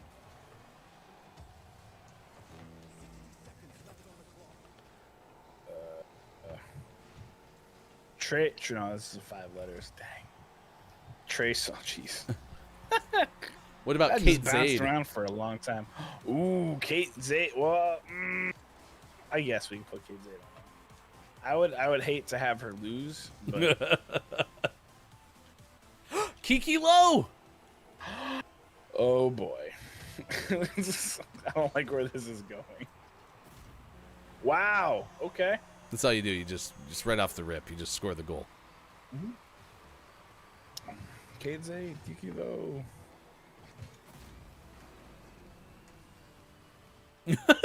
Kate Zaid, I don't lose. Yeah, this is gonna be. Well, there goes that friendship. Describe again for me, Mike, how Kate Zaid killed trained assassin John Wick. It's just, Although, for all we know, Kate Zaid might be a trained assassin. Who knows? I mean, Kate Zaid might be John Wick. Wait, Kate, did you kill John Wick's dog? Oh gosh. Man, why can't Yi have 4 letters in it? Well, if you go M-Y, it does, but Chris is the problem I'm running into. Ah, Can we spell your name K-R-I-S. C-R-I-S?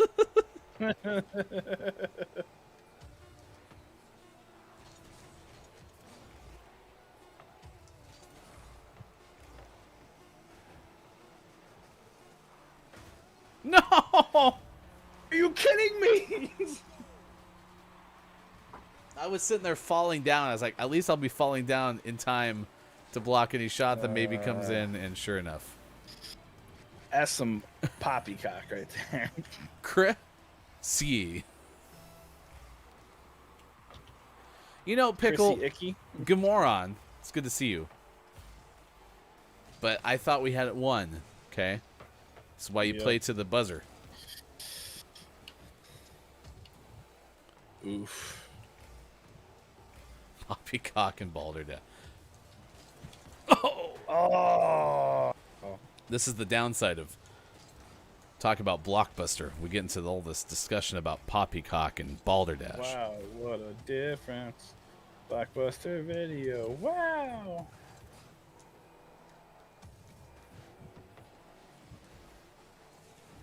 Yes! Get it in. We're cracked. Eat that. We did it, chat. We did it for you. Take that, Pickle. We wanted it to be dramatic. You are one of life's winners. You suck! Thank you, Pickle. We did it. We're cracked. Oh, upside down, right side up. We were a connected team. We were a unit of one. Lady in red. No, it's not quite. If how Lady we're Undead going. shows up, we know our summoning powers are back.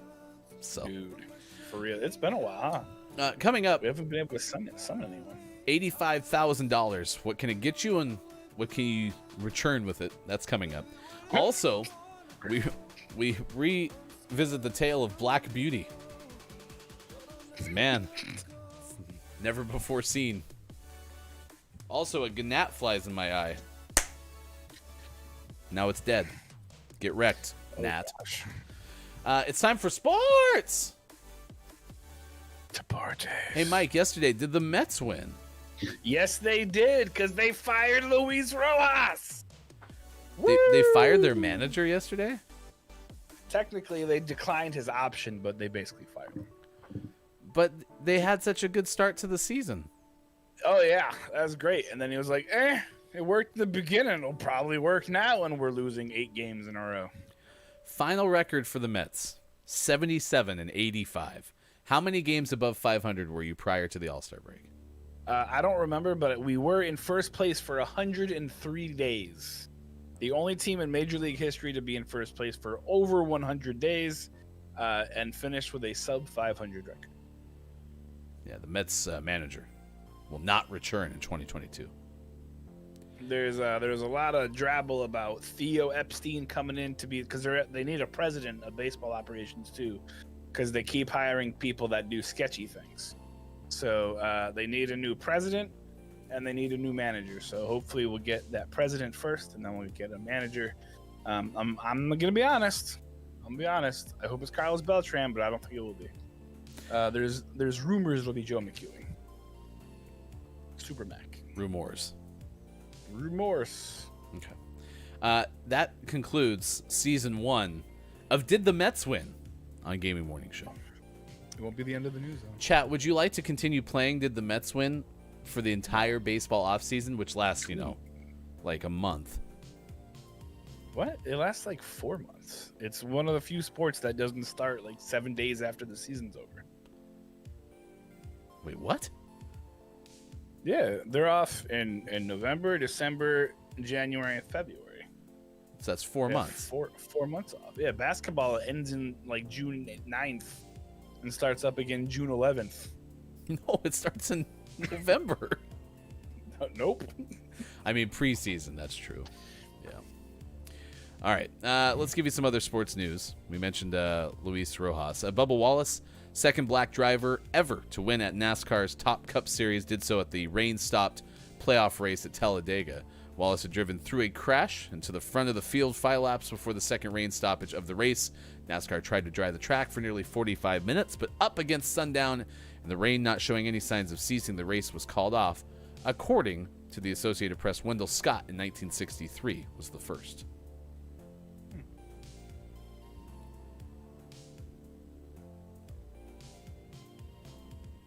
I love KJ. I find it hilarious that chat comes up before you guys say things. It's like being able to see 5 seconds into the future. All right, KJ, get ready, okay? Hey, K-Laugh, would you... Pickle, you're here. Pickle, are you ready? Give me a thumbs up if you're ready, Pickle. Pickle, are you ready? Pickle, are you ready? Pickle. Pickle. Pickle. All right, thumbs up. Here we go. Okay. Pickle. Man, all these are just awful news. All right, nope, that's bad news. Gosh, do you have anything fun to talk about with sports? These all suck. Elon Musk is the 4 letters. All right, here you go. Pickle writes, St. Bonaventure coach Larry Sudbrook is retiring. That's bad news. No, this is the only good news story. All right, Larry is retiring. St. Bonaventure baseball coach Larry Sudbrook is retiring following a 36-year career, which he posted the most wins in any sport in school history. KJ, according to the Associated Press. Oh my gosh. Here, let me tell you what I have in here. All right, this is everything else from the Associated Press that's on their brief. Ryan Vermillion, athletic trainer for the Washington football team, on administrative leave for an ongoing criminal investigation. Jacksonville Jaguars coach Urban Meyer apologized to the owner and his family after a video surfaced of him over the weekend showing a young woman dancing close to his lap. Philadelphia Flyers coach, I don't know how to say his name, on Monday denied accusations they ever give player drugs without doctor's consent. The men's professional tennis tour has opened an investigation to a former girlfriend's accusations of domestic abuse. Oh, and New York Jets safety Marcus May is facing 3 misdemeanor charges following a DUI arrest, according to the Associated Press. Monday Night Football, though, yesterday. Ryan is a criminal? What? Wait, no, another person, not me. Monday Night Football, though, yesterday, the Raiders lost, and when the Raiders lose, it's a good day in sports. So get wrecked. Today, there's also I think is it this tonight? It's a pretty exciting game in baseball. It's not bad news. It'll be bad news for somebody. But the one of the most storied rivalries in sports kicks up tonight with the AL wildcard game, where the Yankees and the Red Sox will play. The most overhyped rivalry in all of sports. Dude, as someone from the area, it's a pretty ridiculous rivalry. It's just silly. It's always on TV. Good for them. Just because you're from Oregon. I'm not from Oregon. I don't know what that has to do with anything. Listen, Anything else exciting? those ALCSs, ALCSI, the one from 2004, I was the world's biggest Red Sox fan, and it worked. Was incredible. I was the reason. KJ. No, There you I go. sat in the right place and it happened. Oh, that was. Oh, it was, you know how I watched the fourth game of that series? You know, the one that the Red Sox were down That, like, 3-0. 11. Mhm. Yeah, The Dave that Roberts was game. incredible. I watched it on a Nokia cell phone. Huh? There was a phone that had come out in 2004. So Yeah. it was kind of like it was about this big, okay, and had a Okay. full QWERTY keyboard, but it was made by Nokia. And it was when they had debuted. Oh, sorry, I didn't watch it. I listened to it. It had debuted audio Major League Baseball's like an app, so where you could listen to every Yeah. Major League Baseball game on your Nokia phone. So I sat in the back room of my retail store listening to it. Crazy. And then I was accused of organized crime, according to the Associated Press. So Well, stop committing crimes. That's crazy. I remember in 06 when the Mets were in the NLCS and Carlos Beltran forgot what a curveball was. I was listening to it on the radio on the Oregon coast because we didn't have cable or anything, and I remember him striking out and then crying. Speaking of sidekicks, I once had too much fun before college football game and got separated from my group. And my phone couldn't make phone calls because the service that I had didn't work at this football stadium. So I wandered up to a random stranger and asked if I could use their phone. They handed me a sidekick. It's like, this is a pretty expensive phone to just be handing some random person to make a phone call. But I was able to call my group and reconnect with them. Next day, I go to work and tell the person at my favorite Quiznos about my experience. That person informed me that it was their sidekick that I borrowed. What? Yeah. That's a small world. Mm-hmm. It's a good pregame that day. Nokias were unbreakable things, according to Scott Chick. They still are. The only two things that can survive a nuclear holocaust, or not a holocaust. Oof. Well, I guess it is a nuclear holocaust, right? Is what when the whole world goes kablooies, is a cockroaches and Nokia cell phones And Twinkies. and Twinkies. Yeah, Man's man, there's best gonna be friend. some big, really intelligent cockroaches out there. It's like, yeah. This Nokia, did you have the one with the antenna or the more slimmer one that was about yay big? I had the antenna one. Yeah, so did I. That's the 5100. Yep. I remember. Snake, and getting frustrated when my now wife was texting me back the letter K because it was wasting my text messages. She was ahead of her time. Jeez. Ooh, 3310. That's this style phone. No Yep, antenna. Yep. You graduated That from the was 5100 to the sleek. 3310. Sleek. The sidekick is to blame for me driving into a parked school bus? Yep. Blame that. Huh. KJ. I'm not upset. I'm just disappointed. Whoops. I hit the wrong button. Were the kids okay? Says Pickle. I don't know. Were they texting? Oh, I KJ. remember then I graduated from a Nokia to this Samsung phone. The Samsung VM A680. What a memorable name. The SGA-X426. Yeah, it's great, right? I had a blue keypad, and I thought it was really cool. And you flip it. I'll tell you a story when we come back on the other side of the break. 8 o'clock West Coast, 11 o'clock East Coast, 4 o'clock for those watching GMS in the afternoon. In the afternoon. Doodle-doo. I was muted, sorry. Doodle-doo. First try.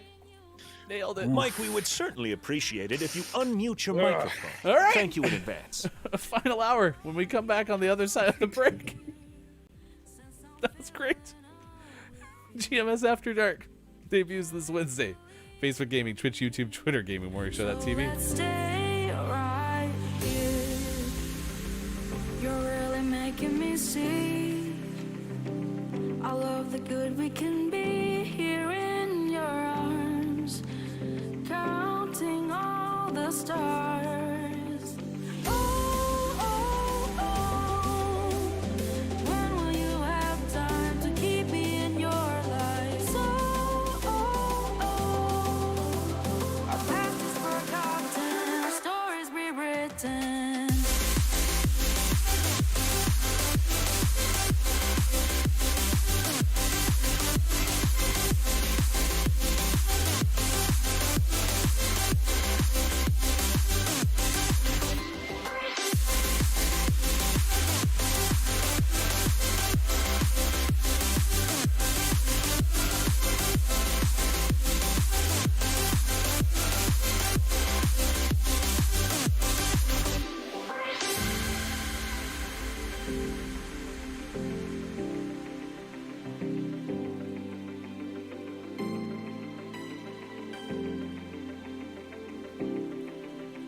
Coming up on Gaming Morning Show.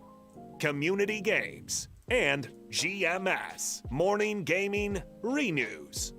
Get ready for your takeaways that were pretty okay, and the clip of the day. Find GMS on Facebook Gaming, Twitch, YouTube, and GamingMorningShow.tv. All ahead on Gaming Morning Show. Time for hour number 3, right now.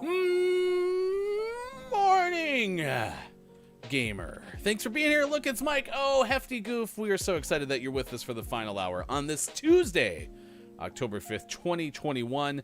It is World Teachers Day, so we are reminiscing about our old teachers and learning whether or not they are still alive.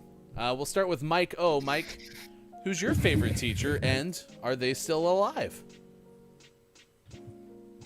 Eugene McGorry. He's a heck of a man. He was my 9th grade American history teacher. And apparently he's dead. Whoops. When? That's awkward. 2008. 2008. Couple days ago. Let's have a moment of silence for Mr. McGrory. Thank you. Thanks, Gina. I didn't name my teacher, but she was my guidance counselor. Whatever version of home ec we had. It wasn't called home economics anymore, but it was the one where I learned that if at 18 years old you put $2,000 into a retirement fund, like a 401k, for the first 8 years of your adult life and never added another ounce again, you would have more money at the end of the 30 years or 40 years or whatever stretch it was than if you waited, put nothing in for the first 8 years, and then put $2,000 in every single year for the rest of your life. Remember that life lesson.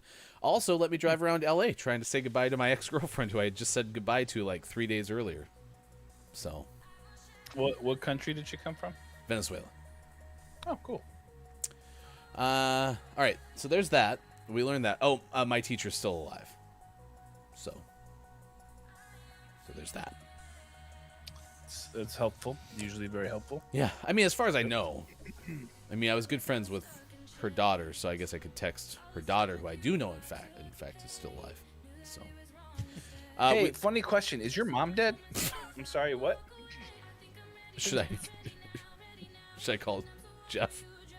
Go No, I can't. Jeff, do who's that. your favorite teacher? Are they dead? My guess is his favorite teacher would have been her husband, who used the fun math problems or whatever. I'm Jeff. Maybe it was physics, because I said science earlier. There's not too much math in science, right? Yeah. Like you're not doing equations in science, right? Like biology you would be. You know. Whatever. We'll figure it out. Hey, it's Brendan_TTV. It's the new name for Nintendo nerds. An ambassador to the Final Hour crew, which gives us the opportunity. Hello to the Final Hour crew. Hello, Final Hour crew. Thank you for being with us on this edition of Gaming Morning Show. Pickle Feets is here. KJ is with us as well. It was great to see you all. Super's been hanging out. Scott Chick checked in during break, but had to go back to work. Brendan is still here. Other ambassador of the Final Hour crew, Chris M.E. is still with us. Mayor of the Internet. So it's good to see you, Scott Chick, as I mentioned, and others on World Teacher Day. If you have a teacher story to share with us, we would love you to. We also have community games coming up shortly. Isn't there a ton of math and science? ? Pickle? I don't know. I'm no scientist, Pickle. Generally speaking, there's a fair bit. If I were to ask Megan Pickle's question, hey, Megan, isn't there a ton of math and science? Yeah, there's a lot of math and science. Duh. Pickle wants me to text the daughter now. Okay, just a second. Are we gonna ask her if her mom is dead? I haven't texted her daughter since like the pandemic started, so Oh, good. No, please don't. it's fine. No, it's good. No, please. Just Okay. why don't you tell us the story of $84,000? Okay. Well, in this depressing time, it's not really that depressing. However, according to our good friend Bill Chappell from NPR, excuse me, that was a big one. from Bill Chappell from NPR, for $84,000, an artist returned 2 blank canvases titled "Take the Money and Run." The money was supposed to be used to create modern art, and it was, but not in the way a Danish museum expected when it gave an artist the equivalent of $84,000. In return, it received 2 empty canvases. The artist, Jens Honning, says the blank canvases make up a new work of art titled "Take the Money and Run," that he calls a commentary on poor wages. One thing it's not, he says, is a theft. It is a breach of contract, and breach of contract is part of the work, he said, according to Danish public broadcaster DR. Who's this DR guy? The work is that I have taken their money, Honning stated. I mean, the guy's up front, right? The Constant Memorial Museum of Modern Art in Aalborg isn't satisfied with that explanation, but that hasn't stopped it from displaying the 2 canvases as part of its exhibition called "Work It Out," which explores people's relationship with work. Honning took the money as part of an agreement with the Kunsten, which says it loaned Honning more than 500,000 kroner so he could frame the cash in a reprise of an earlier artwork. The artist had previously used 2 canvases, one larger than the other, to illustrate the gap in average annual income in Denmark versus Austria in concrete terms, or more accurately, in paper. Honning sent 2 large crates to the museum as it prepared to mount the work-themed show that opened last weekend. But when staff members opened the boxes, they were surprised to find 2 blank canvases. That's kind of awesome. They gave him a bunch of money to put up in a thing, and guess what happened? Joke's on you, Denmark. He kept it. Suckers. Okay. Not gonna lie, that's a pretty clever idea, though. Of course, he's probably gonna end up getting sued now, but you know, I mean, potato, right? Potato, tomato, tomato. It'll be good. Well, the question is out there. The good news is, as of November 2020, visual evidence on my friend's Instagram of mom still being alive. So, Boy, find out next. Honestly, this is going to be a pretty big blow to me if I find out bad news. So I hope you're happy there, Pickle. God. So, Dang it, Pickle.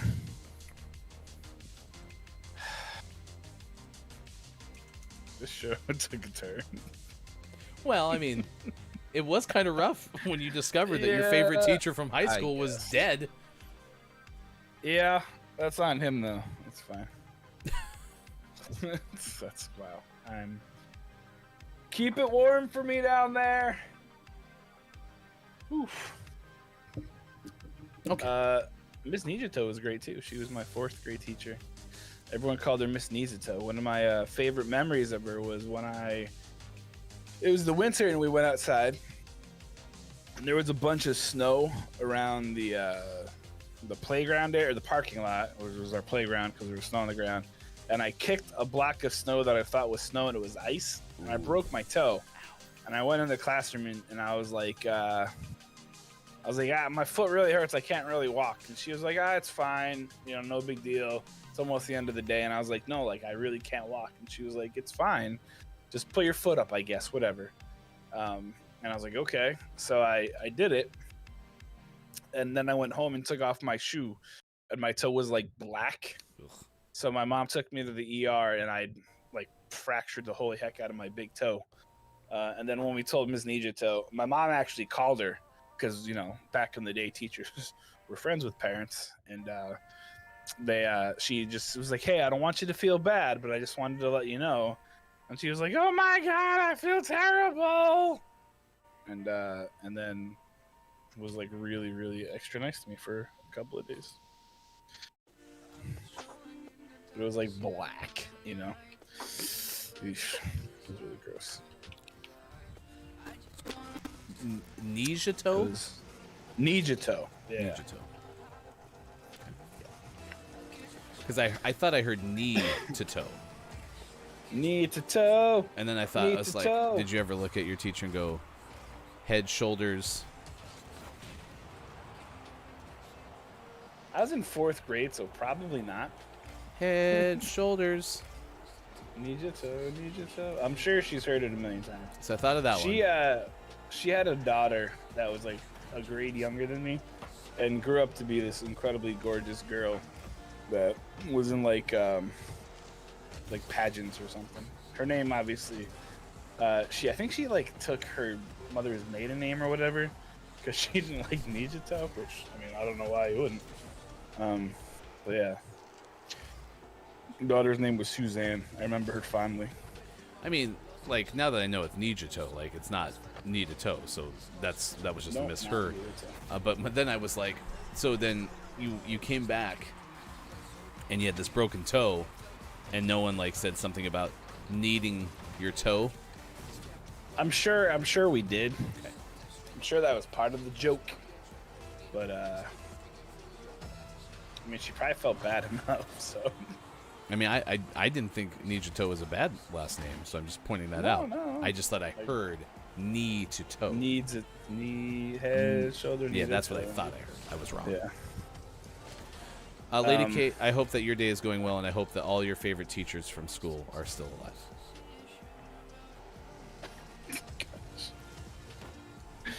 Can that be our raid message today? That we hope Good all morning your from GMS, and I hope your favorite teacher's still alive. I mean, we can. It's World Teachers Day. I'm sorry, what? It's fine. Ooh. Oh, he took the big ball. I wanted the big ball. Haha, I got that one, sucker. They detach the sheep first? They what? Pickle, are you all right? No, Pickle is not okay. Favorite teacher from high school, or sorry, favorite teacher, period, is still alive. Teacher, history teacher, and track coach. Oh, back in high school. More importantly, he taught me about, quote, work-life balance and taking time to care for myself. Oh, that's nice. That's pretty amazing. And did your favorite teacher from high school, by chance, have a 4-letter first and last name?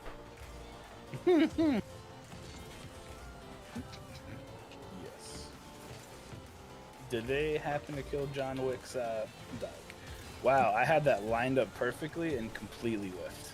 It's okay. It's not like it backfired into a run for them down the field. Nope, not at all. Not at all. Everything's fine. I've been here before. Hey, it's Kyle Pro. K-Laugh, are you playing on an alt account? Kyle, you better not be. If you're stream sniping, not only is that a demotion, it's a suspension. K-Laugh, you're not but you suspended. can't- We you kind of can't need leave, you. though. Yeah, we kind of need Yeah, you. So. you're not like legit suspended. It's like a, it's in name only. Yeah. Mr. Wood, are you kidding me? Are you kidding me, Pickle? I'm sorry. The shop teacher's name was Mr. Wood. I really hope his first name was Richard. His friends called him Dick for short. The name was Wood, Dick Wood. There was a Teach chef. former Oregon basketball coach named Dick Harder. That sucks. If your last name, oh man. See, I fully believe that like nurses should be able to say no. Like, no, you can't name your kid that. It's not okay. Think of the repercussions.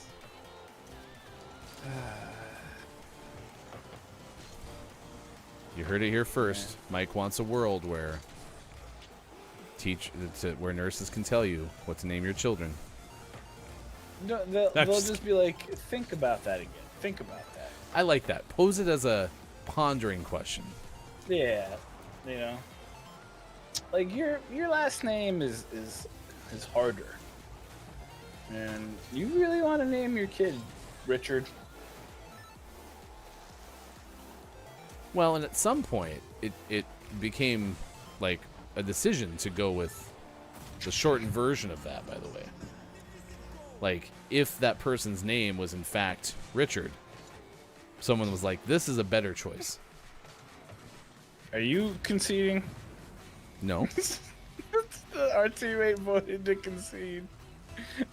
It's only 4-1. Yeah, but whatever. Now we got AI. It's much better than that other loser anyway. We don't need you. Now we're gonna come back and win with the AI bot. Or will we? And I'm busy verifying my facts here just a sec.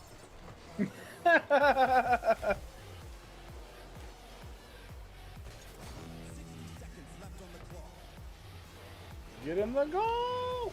Oh, yeah. So this makes sense. Last name was Harter. Harter. Dick Harter. That's still. Yep, I agree. Oof. But not like an obvious, situation where you go to the parents are like, hey, I mean, it is still one that you should. But Yeah. My wife told me she had a student named Shahid though. That should be like, nope. You cannot. It's Shithed. Shahid. Oh, I follow you. Okay. Yep. Well, is that the Yeah. is that the first name? Yeah. Yeah. Well, I'm sure that means, or it could be more of a traditional name or something. Uh huh.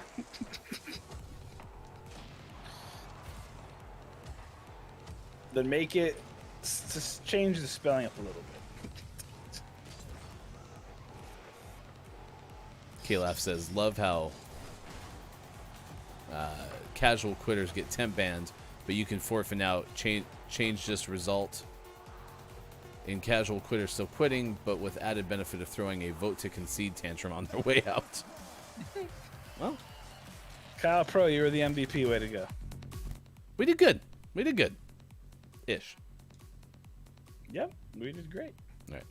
Gaming Morning Show continues 8:24 on the West Coast, 11:24 out on the East Coast, 4:24 for those watching in the UK. It is Country in B&B Day, Balloons All Over the World Day, and by all over the world I mean around the world day. National Get Funky Day, National Rhode Island Day, National Do Something Nice Day, which is why Mike's wearing Mike's shirt, which looks pretty good. Be kind. National Apple Betty Day. Oh, Apple Betty down the bound. Oh, Apple Betty. No? Okay. National Eat Fruit at Work Day, which Mike did already. So, thank you, Mike. I did. It's gone. All right, here we go to the Lady K fun fact. A football used to be made out of a sheep's bladder filled with air and sewn shut. This was something that was done after the animal was killed for food. Back then, they used every part of the animal. Lady K, fact of the day. Day. Ba-ba-da-ba, ba-ba-ba-ba-ba. Right? So that is a very specific day of the day, isn't it, Brendan? Well, I mean, you can't pick. You got to be careful where you eat your food. You don't want to eat it in the toilet because that's not good for you. But you want to eat it at work, not in the toilet at work, but at work. You're welcome. Thank you. Noted. All right, let's do this. We're going to go here. We're going to play on Balloons Around the World Day. We're going to play some Don't Let the Person Floating from the Balloons Fall in the Monster's Mouth. I think this is a worthy game for this show. So we'll do that first, and then we will continue on with more of this wonderful World Teachers Day, which is very exciting. If you haven't been paying attention yesterday on Don't Let the Person Floating from the Balloons Fall in the Monster's Mouth, we lost everything, and it was quite sad. So, Why'd you do that for? I blame Austin. Austin. We'll go with Yeah, Austin. it's Yeah, it's Austin. by her fault. Shout out, Austin. There you go. All right, so start guessing letters if you like. This is Toys and Games as we start another run back up the Don't Let the Person Floating from the Balloons Fall in the Monster's Mouth ladder. If you don't know what the all-time record is for this, 69. Just kidding. just type in that easy-to-remember acronym, and you'll find it. An O from Brennan. Oh. Have you ever been at a bed and breakfast? Yes. Delightful. Yes. Sorry. Listen, we had a very good one in Central Oregon, and now it's gone, and I'm very sad. Yep. There's this. Yep. They had fresh it is. baked chocolate chip cookies. There was one, I think the first one I ever stayed at had beer. Interesting. It was particularly cool because we stayed at it when I was like 19, so Yeah. I broke the rules. I broke all the rules, suckers. What? KJ said I used to work at a bed and breakfast. Yes, Nintendo. I actually do type out the acronym every time. You'd think I'd put it on a command, but No, you don't. I'm just kidding. He does. He does for real people. I'm gonna guess Don't mess with A. me. As in artichoke. Shaq! Nope. Toys and games. Jack Hoff. Oh god. It was not Jack. I'm sorry. No. Did you do a T? Did now. No. Okay. This is the worst one. Like you don't have the RSTLNE. No. What do you do? L? You want L? Try L. Why not? Right. Yes. Oh, great. I can't wait to see where it came up. Oh, there we go. Oh, D, obviously. Yes. D. Yes. Baby doll. Nice work, Brendan. Nintendo nerds is cracked. Gosh dang it, Brendan is cracked. Well, I mean, Brendan is better than... we used to have someone on the show named Nintendo Nerds. Nintendo Nerds is cracked. always thought that they were very bad at this game. But good thing we have Well, Brendan we got now. rid of that guy. Cracked. That's right. This is at school. Ooh, homework. Big swing from Pickle. Oh, No. like Ding. What? Bob, there was not a letter. Welcome in, Final Hour crew. Hello, FHC. It's good to see you as the Purple Crew, too, Digital.Games. A guest of GMS After Dark coming up a week from tomorrow. Tomorrow's the debut episode with Look, It's Mike O. Hey, that's me. After this game, I've got some breaking news. Ooh. The O hit. Congratulations. Oh. Oh. Oh. Oh. Oh. Exclamation point. Yes. Yes. Oh. Yes. Oh. Yes. Oh. Exclamation Bob, point. I don't like this.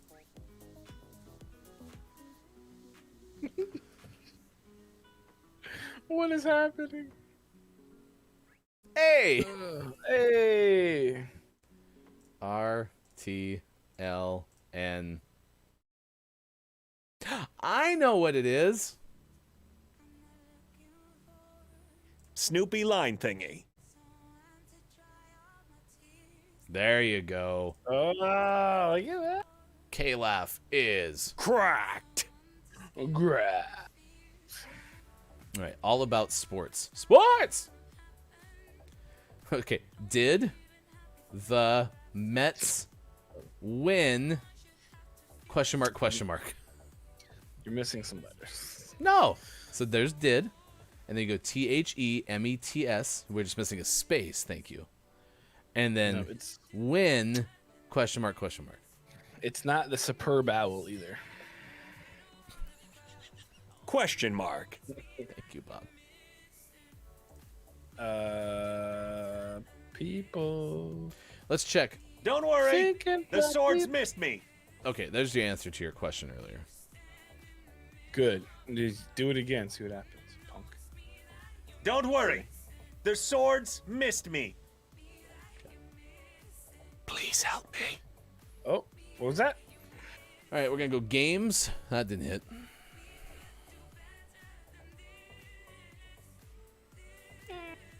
RSTLNE.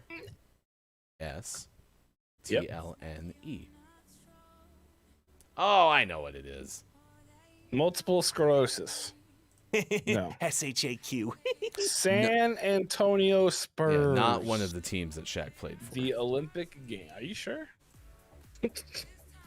Sure he didn't he didn't play for him at some point?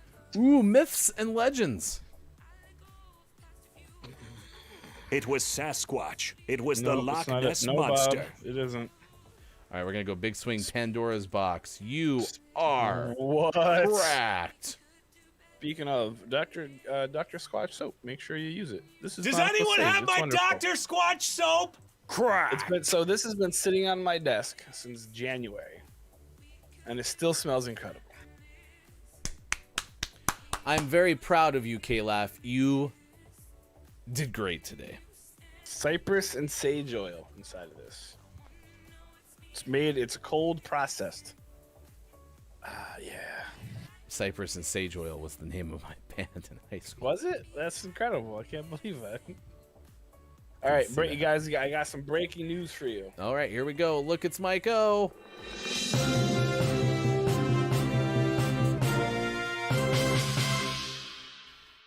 Hold on. Sorry.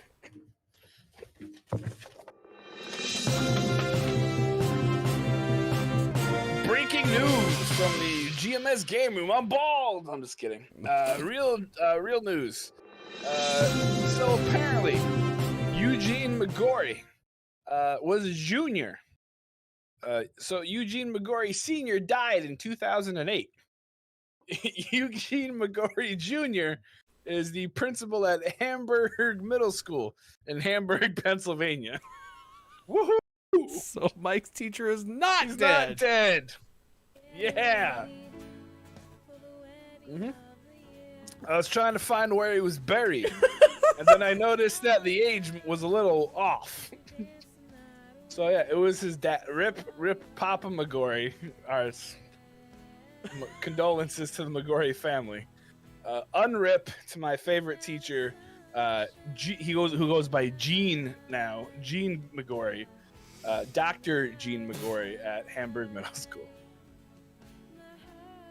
So we can get Dr. Maury onto the show now. Whew. Yeah, we can try to get Mr. McGorry on here. Oh my We'd be like, gosh.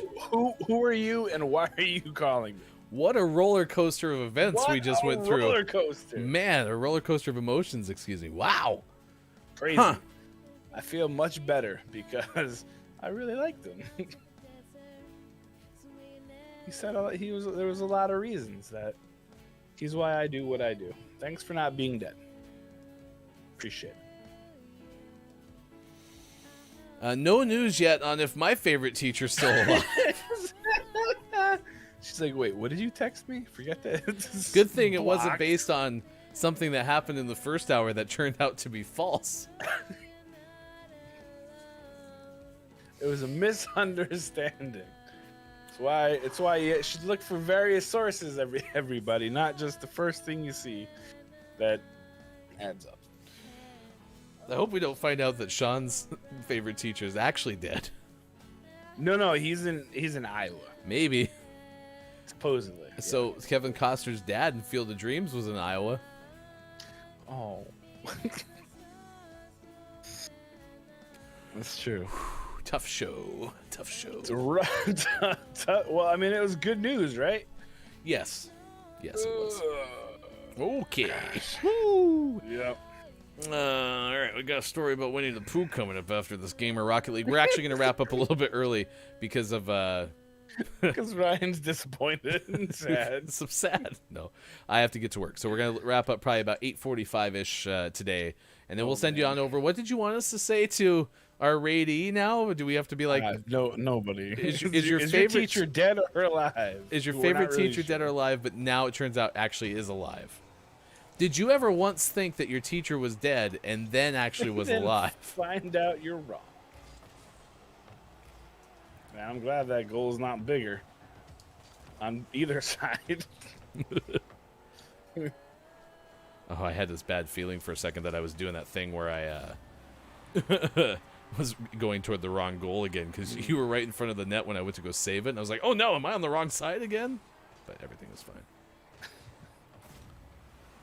I like to apologize to the McGorry family.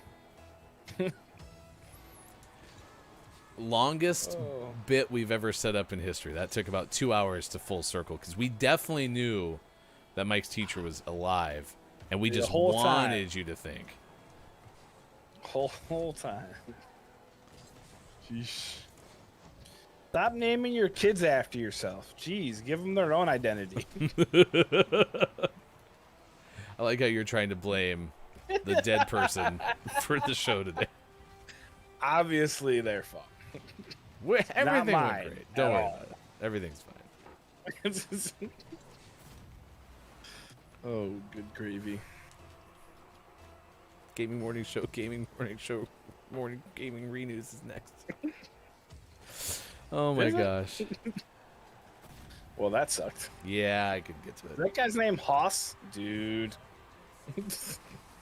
Trying to be funny here, huh? I mean, it's just showing up as random characters for me. So. Yeah, I guess. I suppose. Is that you, Mr. McGrory?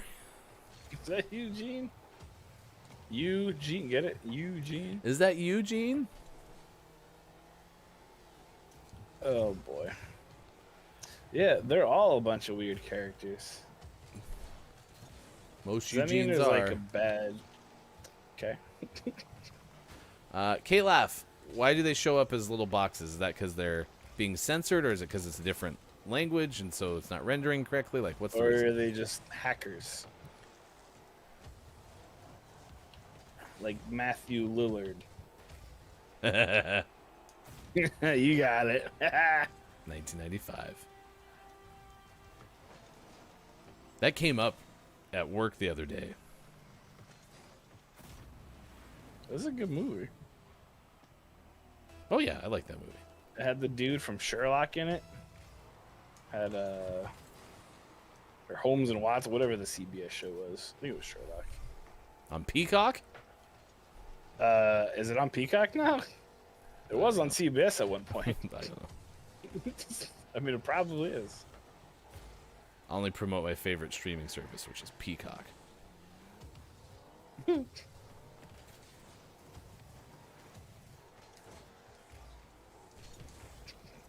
Nice.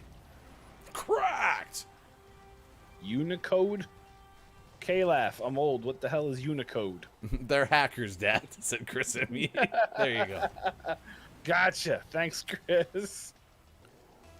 Is that Unicode 151 or is that Unicode 202, okay? Which version of it is? I've got codes. I've got codes. And different Unicodes. Unicodes. Whoa, whoa. Oh, that guy went flying. And I did too. Right past the ball. Right past the ball. I said, ball, don't you worry about me. Unicode, Don't formerly the you- Unicode standard, is the information technology standard for the consistent encoding, representation, handling of text expressed in most of the world's writing systems.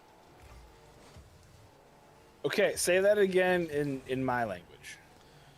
Unicode, formerly the Unicode standard, is information technology standard for the consistent encoding, representation, and Doesn't help. handling blockbuster video. What?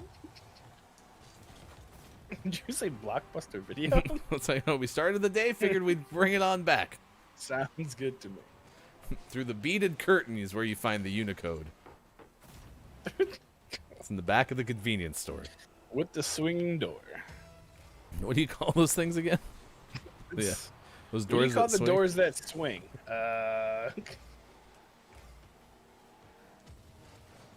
Oh. Yeah, I you could've need done the better door there. and the beads though, because then kids might walk in otherwise. See, I think you had to have the bead so it made that like bead curtain sound, so Oh, people so knew that you you were going knew. back there. Yeah. When You I could- became of age, stores stopped having those. I was really bummed because I just wanted to go back and be like, is there something cool in here other than porn? Like, is it literally just pornography? We're Is gonna there, have snacks. to, for your birthday, we're gonna have to set up a beaded curtain, just so you can have the experience. Are there cookies? Is there punch and pie back there? Punch and pie. I never had punch and pie for a birthday. It was always cake. In the beaded room, it's punch and pie for your birthday. Why was the Hefty is on fire Why was the pie punching you? because it's angry. It's like, "Arrgh." Angry pie. You're an angry little elf.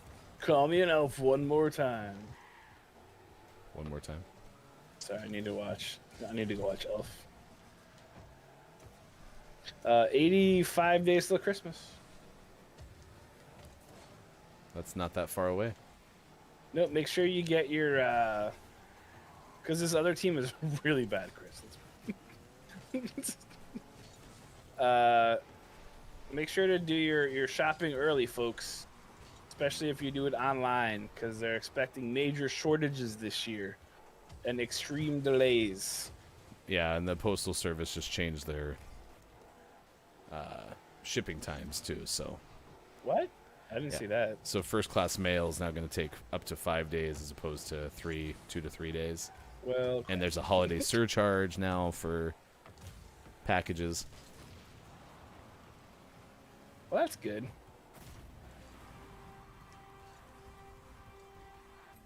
Mike has no place in his heart for Halloween. Apparently, I do, but I don't buy presents for kids for Halloween. apparently you cannot vote to concede the match if you're winning. So Did you try and vote? yeah, to I was going to concede? vote to concede. Mercy rule. We were cracked that game. I mean, there's a good You got the thing. there's a good chance that I have the most XP I've ever earned from a game in that game. It's true. It's probably true. All right, how about that? Get ready for takeaways. That were pretty okay, chat. Something you learned from today's show. It's 8:44 West Coast time, 11:44 out on the east, and it is 4:44 for those watching in the UK. Brendan, Brentendo, what I'm gonna call you from now on. Brentendo, I am one of those people who's very happy to see Christmas stuff in the store. Really Very happy. excited for tomorrow. It's a doubleheader of GMS programming, gaming morning show, 6 to 9 a.m. Pacific time on the same platforms: Facebook Gaming, Twitch, YouTube, Twitter, GamingMorningShow.tv, and then at 4:45 p.m. Pacific time, the debut episode of GMS After Dark with Look It's Mike. Oh, it'll be Chris, ME, and Sports.Gaming sitting in the guest chairs as they do a fast food fantasy draft. Let's get you the Gaming Morning Show Morning Gaming Renews. What are the headlines of this morning's GMS Morning Gaming News?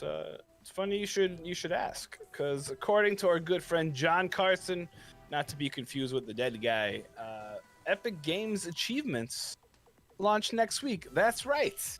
You can get some XP. There are 4 different tiers. There's bronze, silver, gold, and platinum, and it earns you anywhere from 5 XP up to 250 XP. If you get 1,000 XP in a game, you'll get that coveted platinum achievement, which slaps an additional 250 XP onto your profile.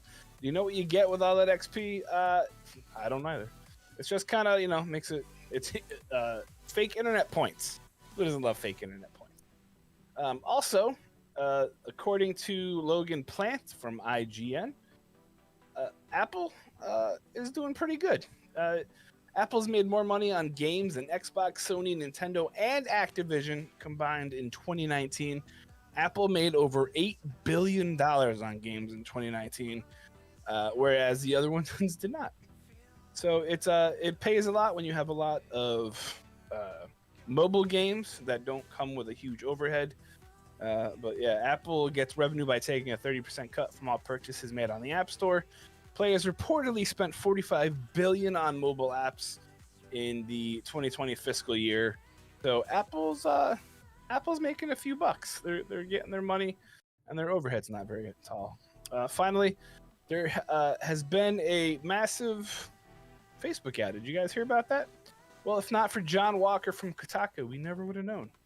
However, there was a big problem. It affected the Oculus gaming system for some folks. They're now stuck in VR land until the Oculus becomes fixed. Hopefully, they don't die in their VR land, because then they can't come back ever again. It's kind of like the plot of Ready Player 2, or 1, or what was that movie with the dude who saved the president? Matrix. No, Gerard Butler, that guy. Olympus is fallen, White House down, airplanes go boom. I don't know what it's called. Either way, so a lot of folks are still having issues connecting and booting up their Oculus 2, which really sucks, especially because mine's plugged in over there. But also in other news, as opposed to yesterday, there were games out today. Isn't that crazy? What was it? All right, let's take a deep breath and run through it really quickly. Exophobia from All of the Things, Nickelodeon All-Star Brawl from All of the Things, Alan Wake Remastered, also for All of the Things, Super Monkey Ball, Banana Mania, All of the Things except for the PC, Jet the Far Shore for PS5, 4, and PC, BPM, Bullets Per Minute, available for last gen PS and Xbox, Puzzle Bobble 3D Vacation Odyssey, available for all of your PlayStation devices. Lego Superheroes, available on the Switch. A main Switch, a main Switch, whatever. A main Switch on the Switch. Rims Racing on the Switch. Hotel Magnate on the PC. And for your favorite segment within a segment, the name of the morning goes to Rainbow Billy, The Curse of the Leviathan. Available on your last generation consoles, Switch, and personal computer. A main Switch, AMANE Switch, all one word, capital A, capital S. A main Switch. A main Switch. Congratulations to our head of research and development, Kalaf. Billy Thundergun, Teammate of the Match Award. Has found 32 four-letter first and last names. Good God. And is going to assemble a bracket to find out who is the ultimate first and last four-letter name warrior. 16 by 16. Sounds good. I think this is yours to run, but my suggestion that I'll throw into the hat is, which of the following could actually kill John Wick? None. It's going to be Kate Zade. It's going to be a really easy contest. All right, takeaways that were pretty okay next, and then we're going to send you on over to Alucard_X99. Found it on a random search. They like random recommended channels on Twitch the other day, so we'll send you over there. Boy. It's time for the clip of the day. The clip of the day. Here it is. It's the clip of the day. Toot toot. We'll do something nice day. That's why Mike has his shirt on today. Coordinated. Be kind. Rewind. Sure. Dandy, do you understand that reference? Well, back in my day, we used to have these things called video cassettes. Before we returned them to the video store, what was the name of that thing again, Michael? Which thing? The video store we used to take the tapes to. Blockbuster Video. Wow. Oh, yes, what a Daddy. difference. Blockbuster Video. There was a theme song? Yeah? Was that their You don't jingle? remember the commercials? Where I grew up, we didn't have a Blockbuster. I only heard about them in myth and legend. Did you have? It was better the second time we watched it. Myth and legend. They had a theme song? Heck yeah. Blockbuster Video. Wow. What a difference. Nice work, Michael. Yeah. Takeaways that were pretty okay, chat. What is something you learned from today's show? We'll start with Look, It's Mike. Oh! I learned that my favorite teacher was dead. And then I learned that he was alive. Roller coaster of Yeah. emotions. Because people are unoriginal with their naming kids. Don't name your kids after yourself. Gosh. Mike also learned that there should be nurses who are at standby to suggest, Seriously. maybe you should think that one again. Yeah, someday someone's gonna search their favorite teacher, and it's gonna turn out it's their dad. Let's write that one down in pencil, okay? That's a Not good start. my dad. Not my dad. Their dad. But your dad is dead, right? My dad is also Okay. dead. He's in the garage. Dungeon said, in select circumstances, I can see 5 seconds into the future. That's good. Chris's takeaway, that was pretty okay. Ryan may have dredged up some bad memories for his favorite teacher's family. Let me see. Still no report. I will let you know tomorrow on Gaming Morning Show. I did say that I'm okay unless my favorite teacher is dead. All right. Takeaway from Brendan. If your name is harder, don't name your kid Richard. That's true. Ooh, and good appearance again, Dandy. Nice job with the Rebecca Black story yesterday and a thorough explanation of your favorite teacher earlier in this show. Dandy's favorite, my takeaway is that I made delicious, fresh French toast. What's for breakfast? Okay. My takeaway is that in 2020, Kate Winslet voiced Black Beauty, A horse. Yeah. which we learned Black Beauty has a voice. Interesting.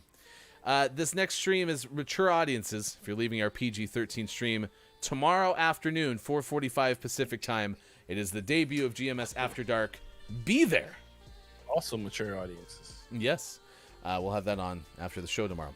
All right. It'll be a lot of fun. For Mike, for Sean, for Austin, I am Hefty Goof. Thank you so much for having fun with us. We'll see you again on Wednesday.